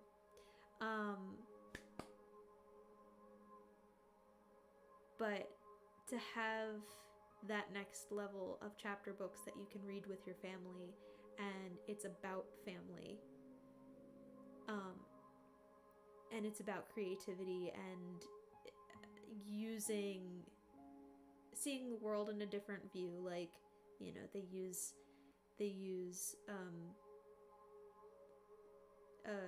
thread spool as a table top, and they use stamps as pictures, and they use thimbles as cups and things like that. Or she has like this shortened pencil that she's writing with, and this tiny little ledger. Like, it's about seeing the world with different eyes, and I think that's something that kids miss out on now because they take a lot of things for face value. So I hope to encourage that in the future. That being said, Borrowers, McMeems's Dollhouse.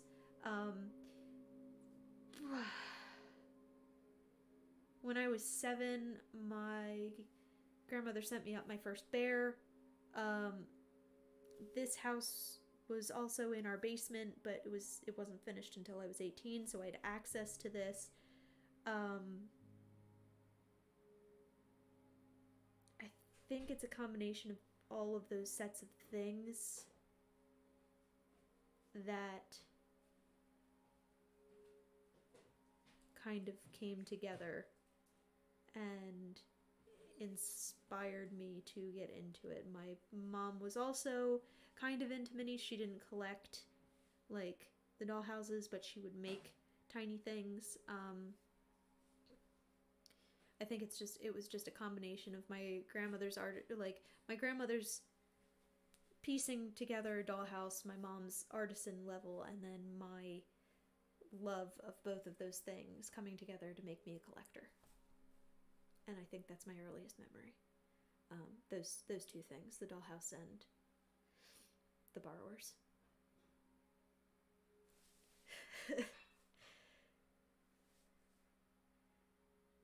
I mean, I can't, but like at this point, I can't remember a time without either of those things. Because I was maybe 5 or 6 when my mom was reading me The Borrowers, so around the same time.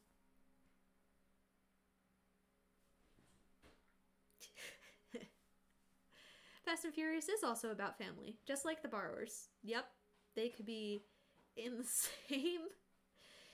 same part of a library, I'm sure. You should run a borrower scale D&D game. That would translate so well, because then you could use Warhammer and also like thimbles and buttons and yeah, mouse guard. It's kind of borrower's D&D. Right, exactly. Didn't they have a mouse as a pet? Was that borrowers?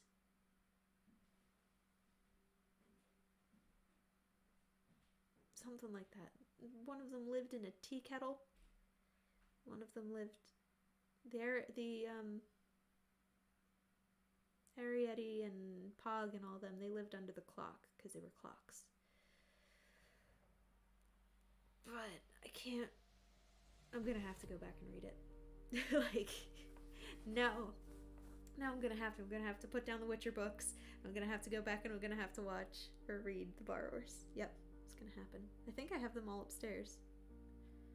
A field, a loft, afloat, afar. They're such good books. Great, like just good books. Tools. Back to tools, and then if there's any more questions. That was a good question. That was like a let me pull from the depths of my brain. I liked that one. Yeah, clay extruder, hate it. One day maybe I'll figure out how to use it. Today is not that day. Wire in all shapes and colors, just in case. I can't remember why I bought myself these colors. I think I only needed one color and I ended up having all of these pretty colors. One day I'll use them. Flocking. I have this felty kind of, not felt, kind of like a fabric-y. There's a word for this. Velvet. Almost like a crushed velvet flocking. And then I have 2, maybe 3 types. Fiber. Thank you. Words tonight. It's getting late here. Then I have like a more spongy kind of flocking. This one I use more for my flowers. This one's good for literally anything else. I use both for flowers, but they're good. They're both good. Fiber versus foam. These things. These are called caviar beads or holeless beads. People use them in nail art.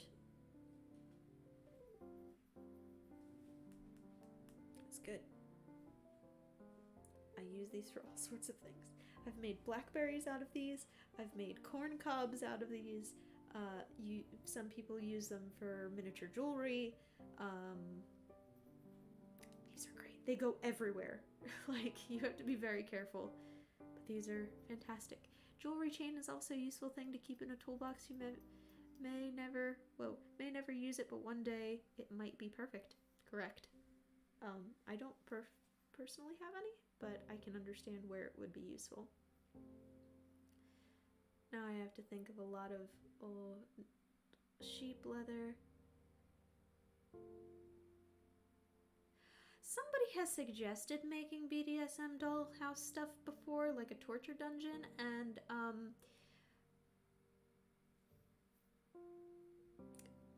if that floats your boat, that's that's good on you. What did my fiance suggest the other night?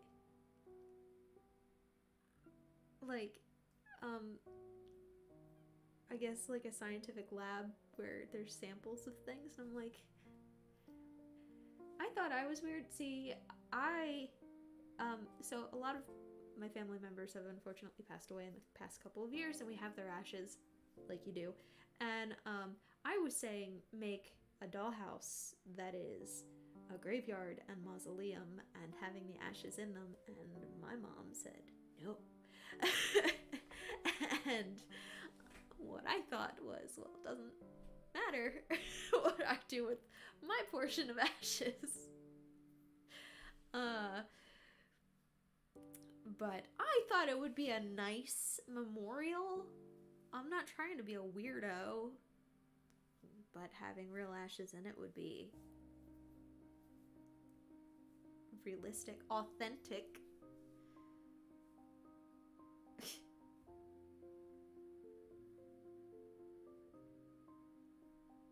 It's from the mind of a Sims player. Okay. There's one artist who makes nude dolls. That's correct, Bev. There's a couple of them that do it, but Bev Longfellow is probably my favorite. She does fantastic pin-up dolls. They are amazing. She's got like the Marilyn Monroe 7-Year Itch, but it's a Scotsman in a kilt.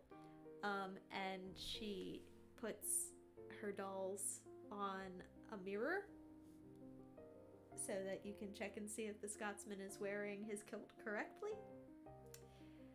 He is, and he's anatomically correct. There's she's done, I think she's done like mermaids, she's done vampires, she does like your standard pin-up redhead curly hair in a cherry dress, kind of standing on a stool. Like, she's fantastic. She is a character, and I just adore her as a person. Mix the ashes into the mortar of the dollhouse bricks. No, don't do that. But this is no. If I do anything, they're gonna be in little like boxes. I want my ashes packed into shotgun shells, and the people, and the people on the list to be hunted down. Oh my god, or put me in a glitter bomb and ship me to random people around the world. Let the chaos reign. Okay. I can get behind some of that. Not hunting down people, but hey, you know, that's up to you, buddy. Glitter, I can respect the glitter bomb thing. I hate glitter. Yeah, I hate glitter too. Somebody sent me a Christmas card that was a trap. It was full of glitter, and I opened it onto my lap. Like, the worst. Last but not least, let me get through this last tool, and then we can continue to chitty chat away for the rest of the night. But for right now, that's it. Actually, this is my last tool. These are pretty cool. It's called Punch Bunch. They're mini hole punch, and they come in all sorts of different shapes and sizes. This is my in lieu of having a laser cutter, Punch Bunch is really cool. They're like $5 a pop, so they're not really that bad. I only have 2 right now, but I've got a list of the bajillions that I want. And I'll slowly build up my arsenal of Punch Bunch minis. I guess the last thing I can talk about is the type of clay I use. I use Sculpey 3. Comes in a million different colors. It's soft enough that my sissy hands can mold it easier. Sometimes I find it's a little too soft. Your browns, reds, black, any of your darker pigments usually get a little softer than, say, your whites or your translucent or your sometimes your greens, some of your blues. I don't know what it is about the redder pigments, but they squish.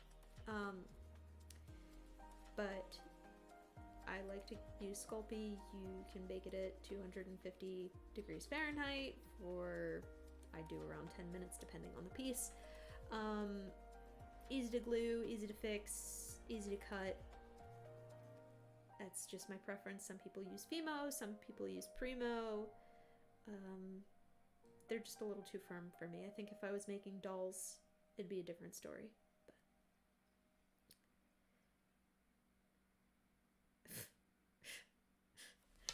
Oh boy, I stopped paying attention to chat. Wacky Stuff, I think you are getting the sleepy ha-has, good sir.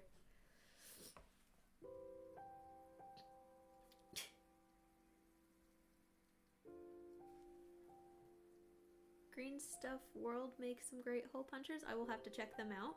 Thank you for that. They make stuff for modeling the miniature game hobby. Cool.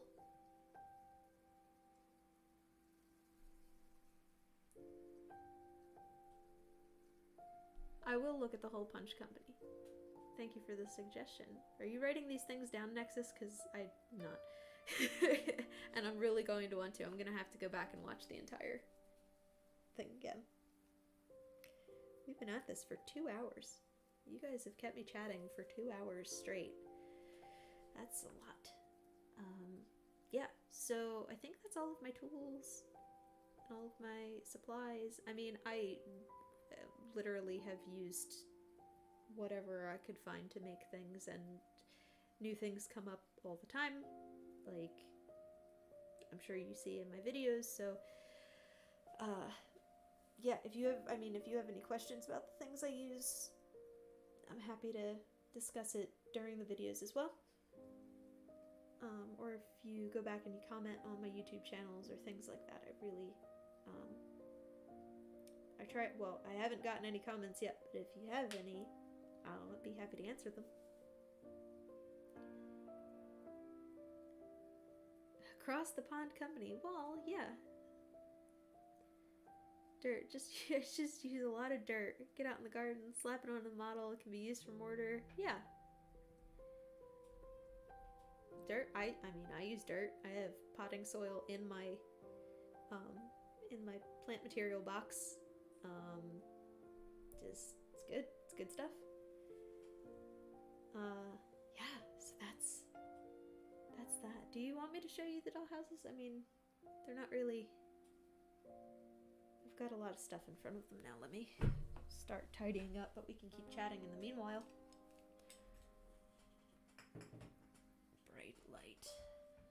Big city. Oh, I can show you my so I don't know that I can show you this light, but I got a new light, and I got this is for my display when I go to the shows next year. My blueberry hollow tablecloth. Isn't that nice? It's got blueberries.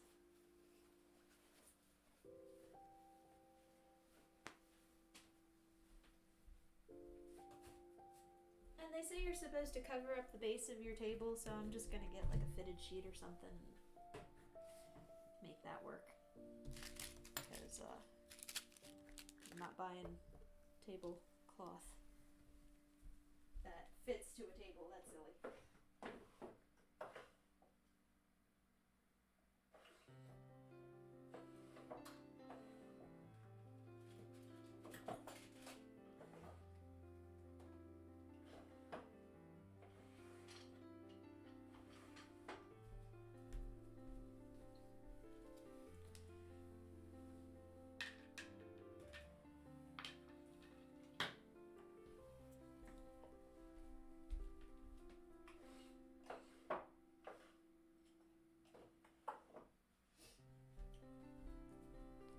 I bet you could get Dollhouses fans to get taxidermied after death.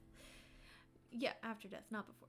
If you're being offered to put them in the world's biggest 1-to-1 scale dollhouse. Oh my god.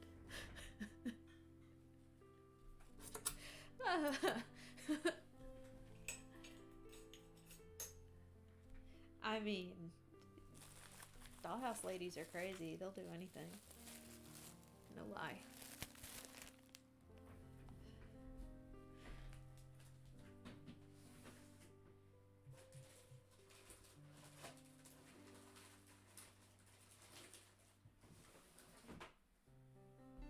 They'll be like, I get to be in a dollhouse?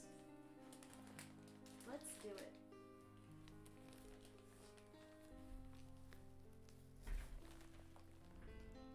People also judge first man to milk a cow. This might be a grand idea. Take a chance. Right.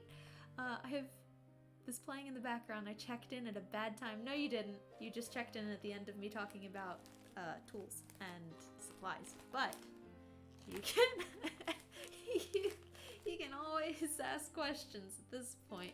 We're all getting the sleepy ha-has, and I've got about 45 minutes left on my camera battery, so unless you meant bad time as in like taxidermied people, but this is Mr. Wacky Stuff and they seem to be fantastic, so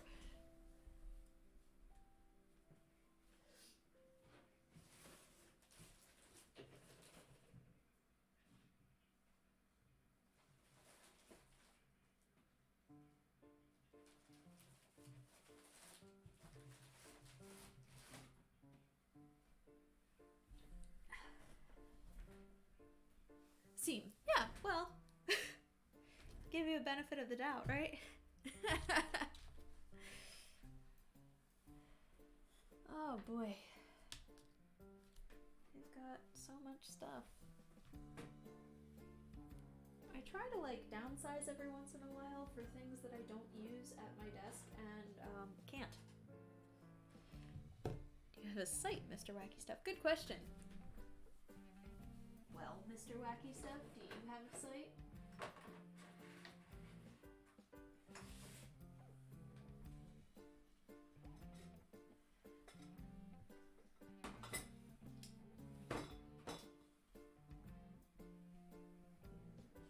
Give you a follow for a follow. No, I just make things keep to myself. The people who hire me all kind of know me.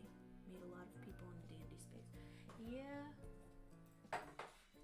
Feel like that's a true fact right there.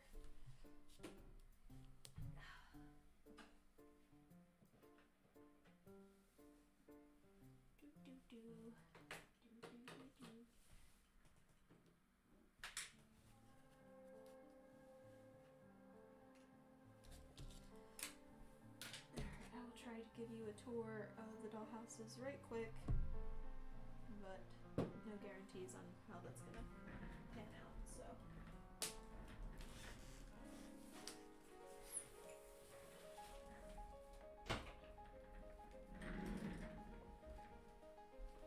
I'm gonna have to turn on my autofocusing again. The worst.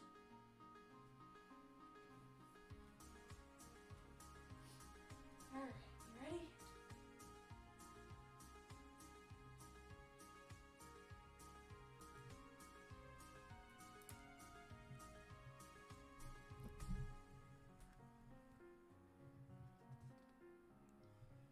That's the big house. Blueberry Hollows.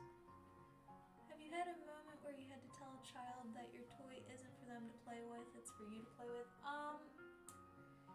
No, actually. My stepson is actually fairly respectful of the dollhouses. He comes in, he like looks at them.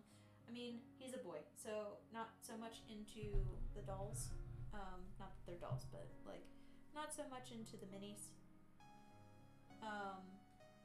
But he likes them enough to like spend time looking at them. He doesn't like brush them off. He doesn't like play action figures either, so that's not really an issue for him. That he wants to like through the houses. So he kind of understands that this is my space and respects it pretty well.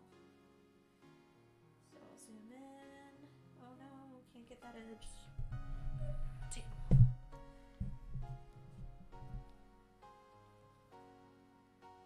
So we got the kitchen.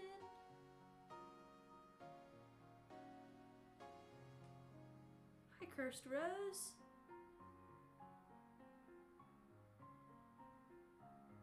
Got the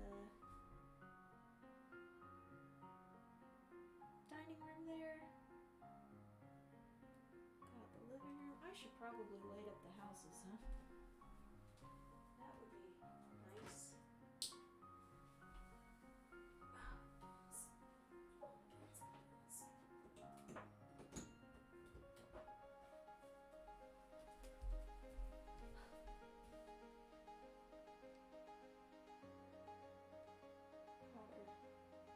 Lights.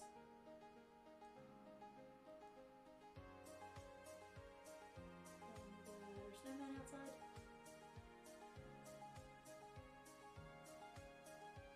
Yeah, it's nice to see it in holiday mood. My Christmas tree is missing lights, so I need to fix that at some point. We got the master bedroom.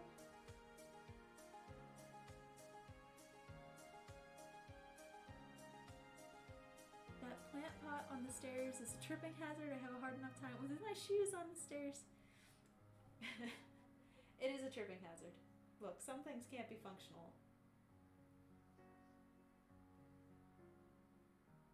Bathroom, laundry room.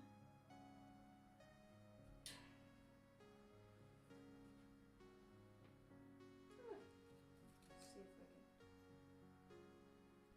Nope, weird. Okay. Guest bedroom, sorry, dizzying.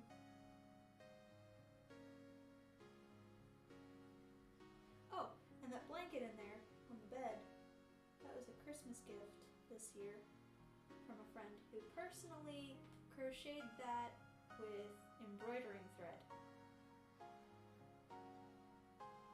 Beautiful piece of work. Wait, is that not dolls in your house? No, I don't have dolls. They're bears.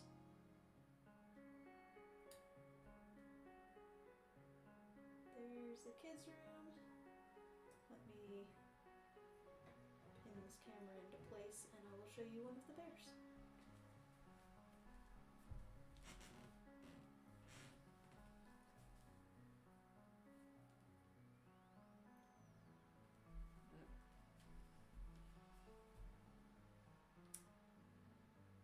These are all articulated bears that my grandmother made, porcelain faced.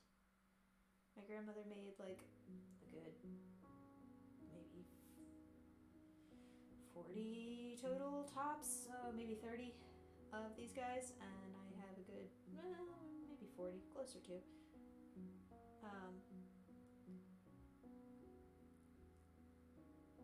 She made a bunch of these, and I got a good collection of them. But she doesn't know who she sold a lot of them to, which is probably my biggest upset about these dollhouses. Because I asked her at one point if she knew.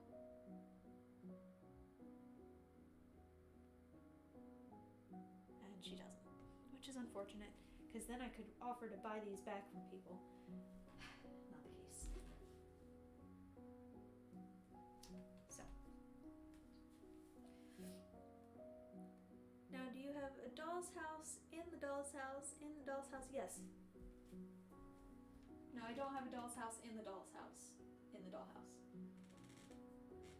But there is furniture.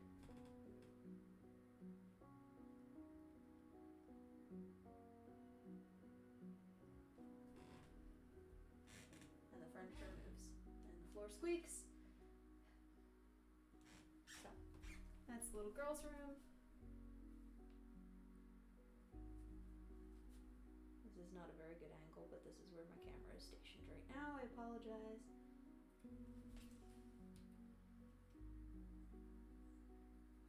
Then I've got my office, which I call my eclectic room.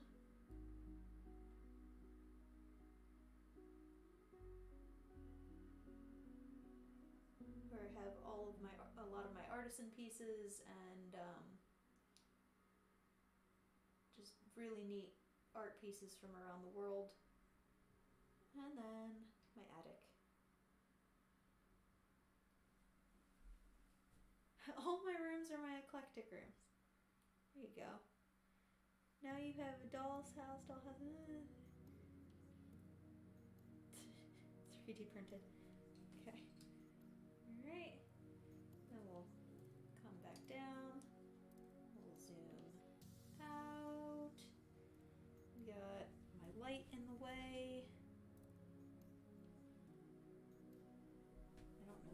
show you that house as well. But there's my post office.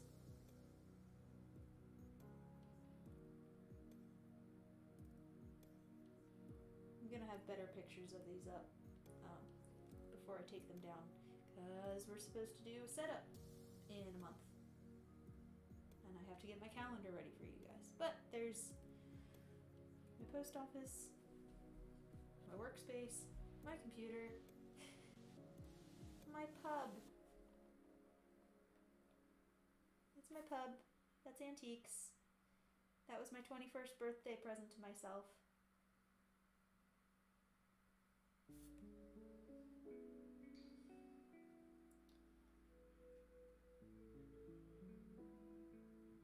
Jess runs the pub.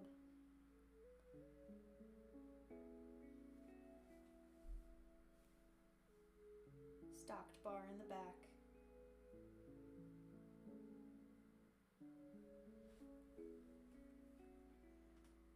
This is my general store.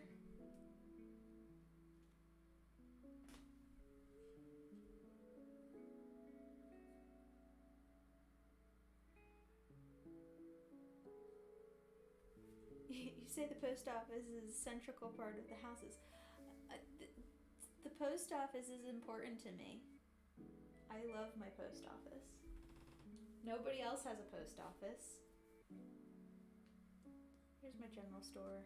Like I said, I have all of my in-season veggies out front. Christmas toys in the window. More Christmas stuff. This one turns around. I can do that if you want.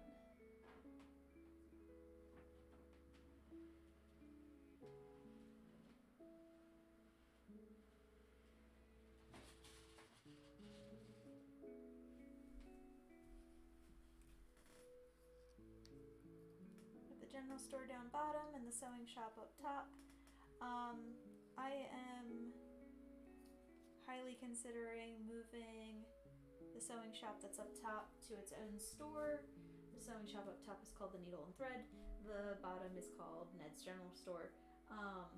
Just because I would love to have more general store space, and I think the Needle and Thread could be its own store. Just a thought. But stocked shelves. I just feel like I can make it more, you know? Here's my farm.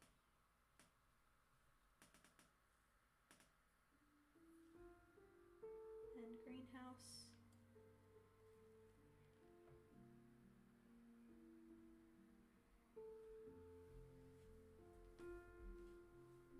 And then each of the plants comes out and can be replaced for new seasonal food.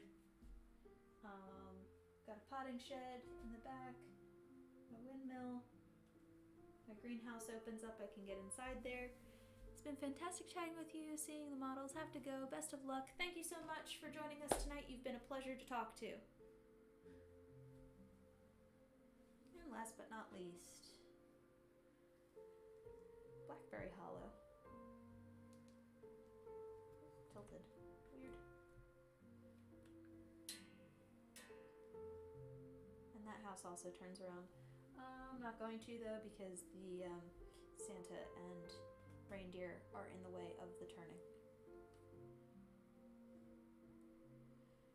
Alright, so that is it for those. My camera's going loose. That's not good. Dizzy, sorry. I'm gonna have to fix that at some point, because that's no bueno. Okay, so that's what we got there. And I'll have to sit back down. Of course.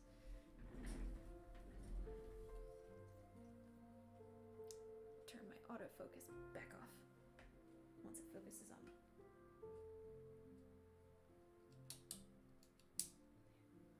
Stop auto-focusing. Alright. so that's about what I got for my tools of the trade and my unless there are more Ask Me Anythings. That's what I got. So, I guess I'll give my spiel, and if anybody else has any questions, I'm happy to answer them at any given time. I guess I could show you my light, maybe? It's my light. It's my light. Isn't that cool? I got 2 of them, and they rotate, and I love it. I'm going to take these, and they're going to be my display lights. They're so versatile, and they've got different light settings. Right. And a dimmer.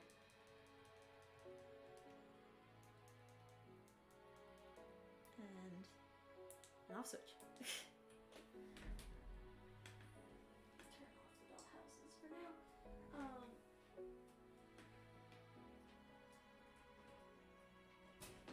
Yeah, but if there's any more questions, happy to answer them. Otherwise, it has been a great time doing this Mega Ultra Super Stream. I think that a lot was accomplished. I'm really happy with how all of my herbs turned out. I'm happy that I got to do this Tools of the Trade talk and got to just chitty chat with you guys. I think it's been a great experience. I think it's been a great year. And I think the next year will be even better. I know this past year I've focused a lot on plants and on vegetables, but next year I plan on doing more of the holiday decor kind of thing. I've already started planning. I'm going to get a calendar out this week with what we're planning on doing for January. I'm like, oh yeah, it's gonna be fine because I don't have to stream until Sunday, and it's Thursday, so that's gonna be a whip around. It's gonna come up on me real quick, and I won't be prepared. But I think it's gonna be fun to do holiday stuff because I plan on doing not just like Christmas and not just Halloween and not just Easter. I want to do some of the minor holidays that should be just as important. So if you have any experience with those holidays like Chinese New Year or I want to kind of do like Hanukkah, I want to do just holidays that kind of get put on the back burner too, because I think they can be just as important, and I feel like they're underrepresented in the dollhouse community. So if you've got any suggestions for any of that, please drop me a line. A blog is going to be out this week as well, this weekend probably, on what we did over the past month. It's been a lot. I finally reached over 50 followers on Twitch. I'm more than grateful for that. Like, it was not something that I thought I could do, but I did it, and I couldn't have done it without anybody's help, so thank you for that. And my goal was to reach affiliate by January 1st. I don't know that that's going to happen, because viewership is hard to get, but fingers crossed, man. It's been an adventure. Even if I don't, like, I've got past the hardest part. It's a matter of just getting 3 viewers at this point and the hours in streaming, and that's easy enough. So, from the bottom of my heart, thank you so much for everything that you've provided for me for this stream, and I'm sincerely grateful that you guys show any form of interest in this, even if you have me on in the background, even if you tune in once every other month. Like, just a follow is amazing to me. So, sorry, camera or phone. So with that being said, January looks like it's gonna be New Year's and Chinese New Year's decorations. I've already got a couple things picked out. I just need to get my supplies in order, and we'll be ready to go for January. And now that I'm a business, I can write off my expenses as a business expense, so that's great. Yeah, that's gonna be a wild ride. That is something I have to focus on, is getting all of my business stuff in order so that I can apply to Philly Miniatura come this fall, or show in the show this fall. I have to build up stock. I have so much to do, but I'm eagerly anticipating the challenge is going to be. Right. So I guess the rest of the spiel is, if you want to check me out on my Facebook or my Instagram, you can follow me at Blueberry Hollow Miniatures. If you want to check out my TikTok, I put up a new one the other night. That's Blueberry Hollow Minis. If you want to check out my blog, like I've discussed, it's blueberryhollowminiatures.wordpress.com. And if you want to check me out on YouTube, you can look up Bailey Carr, that's BAYLEECARR, or Blueberry Hollow Miniatures, or Blueberry Hollow, Blueberry and Blackberry Hollow, The Hollows. Any of those forms should probably get you to where I am.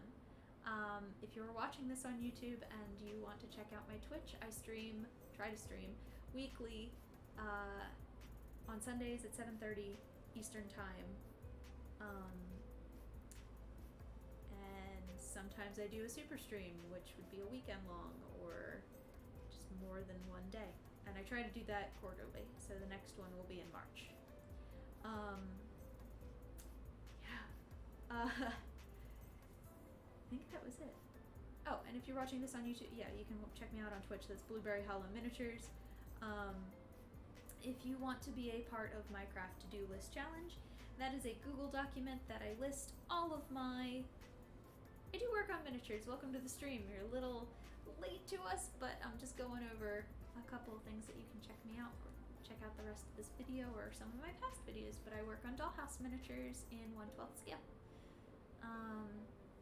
Or full scale. Want to hear a fun question that has to do with shrinking or miniatures? Yes, I want to hear any questions, King Merlin.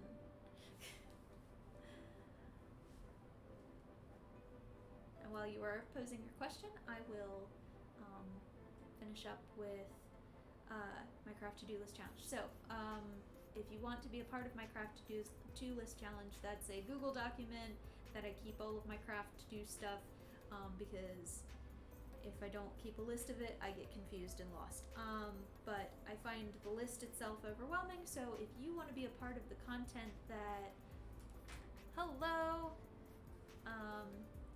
If you want to be a part of the content that you are seeing come out of Blueberry Hollow Miniatures, you can be a part of this craft to-do list challenge, and you essentially get to pick one of the things that I have to do. I have a week to get it done, and yeah, and that gives you whatever you get out of that, bossing people around, or like, I don't know, that's some people's thing, I guess, and it gives me that little boost of serotonin because I go, hey, yeah, I get stuff done for you, and I also get stuff done for me, so that's great. Like, that's it. It super helps me out, and it means that you're seeing the things that you want to see. And all you have to do is privately message me your email address. I promise I will not use it for anything besides that. I will completely forget your email even exists, probably after I add you to this group. But that's certainly a way that you can become more involved with Blueberry Hollows. And other than that, if you have any suggestions for me, you can definitely leave me a suggestions in the suggestions box, privately message me, whatever, and I will be happy to take your suggestions. Nobody said anything so far. I've been doing this for over a year, and either you're afraid of me or I'm doing everything okay. So hopefully it's not the first one. All right. If someone mean from your life shrank to a tiny size as they were being mean to you, what miniature would you put them in to keep, and why? Ooh. If someone mean from your life shrank to a tiny size as they were being mean to you, what miniature would I put them in and why? Not a lot of people have been mean to me since like high school, so I'd probably put them in a box for like an hour and hope that they'd learn their lesson. Hi, Cake. I'm good. How are you? Like, are they getting progressively smaller as they're mean to me? Like, the more they are mean to me, the smaller they shrink? Because if that's the case, people wouldn't shrink that much. They're as tiny as a gummy bear forever. Holy cow. Okay. God. Like, I'd probably build them their own house. Because you can't fight being mean with being mean. I feel like that's not how that works. Like, you have to fight mean with kindness. Because then you're the bigger person. I know that's a sucky answer, but like, I'd probably build them their own house and hopefully they'd become less of a mean person. Huh. Literally the bigger person. Right. Yep. I know nothing about this craft, but it looks fascinating. How long have I been doing this? I've been doing this for 20 years. Maybe even longer. Nexus asked me a good question earlier of what my earliest memory of miniatures is, and that has to be like when I was 4, 5, 6. I think that's my earliest like memory of miniatures being in my life, but I have been personally collecting since I was 9, so about 20 years. Yeah. I look around and I'm like, I've done a lot, and it fits in a room. Am I able to make this craft into a living? I personally am not. I am hoping to eventually fund my hobby with my hobby. I know people that do make this into a living. They are buyers and sellers. They are craftsmen. Man, I saw a guy at this last show I went to make like at least 4 months of mortgage on one sale. He sold $8,700 worth of silver pieces to a lady, and I wanted to be that lady's best friend, because I thought maybe she'd buy me stuff. I know people who do. I know people that it's their side gig. I know people that this is just a hobby. For me, for the longest time, this has just been a hobby. But I think I can provide a decent product to people who are looking to get into miniatures. So I'm hoping to do that. Oh no, my battery's dying. Oh no. I'll take last questions. I think I've got maybe like 15 more minutes, but we'll push it to the end. But I encourage you guys to check me out if you want any of my information. All of my links are on my About Me page on my Twitch, so you should definitely check me out. Give me a follow, drop me a like, whatever social media thing. Tick my talk, I don't know.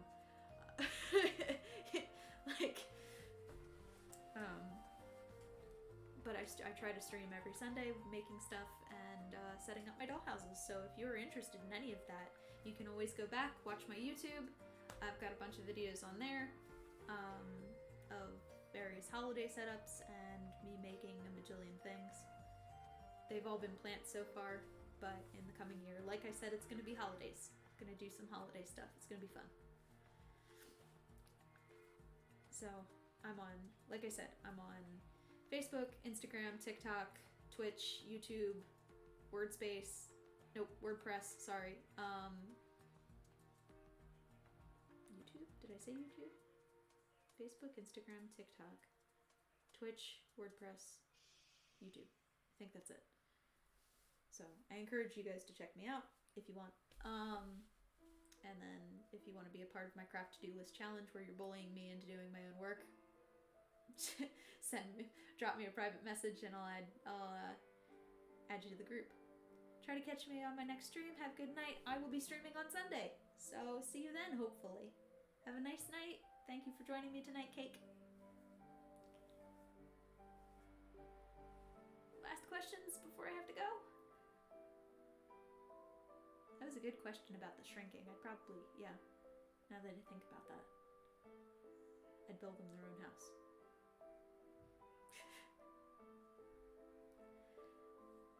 It's about time for me too. Yeah, I have to go put my kid to bed and lay out for a little bit before I have to go fall asleep on the couch before I fall asleep in bed. But I hope everybody had a great time tonight, and yeah, the battery says so. Hope everybody had a great night. I hope everybody enjoyed watching the stream, and I really appreciate everybody for joining me throughout this entire journey. So thank you so much.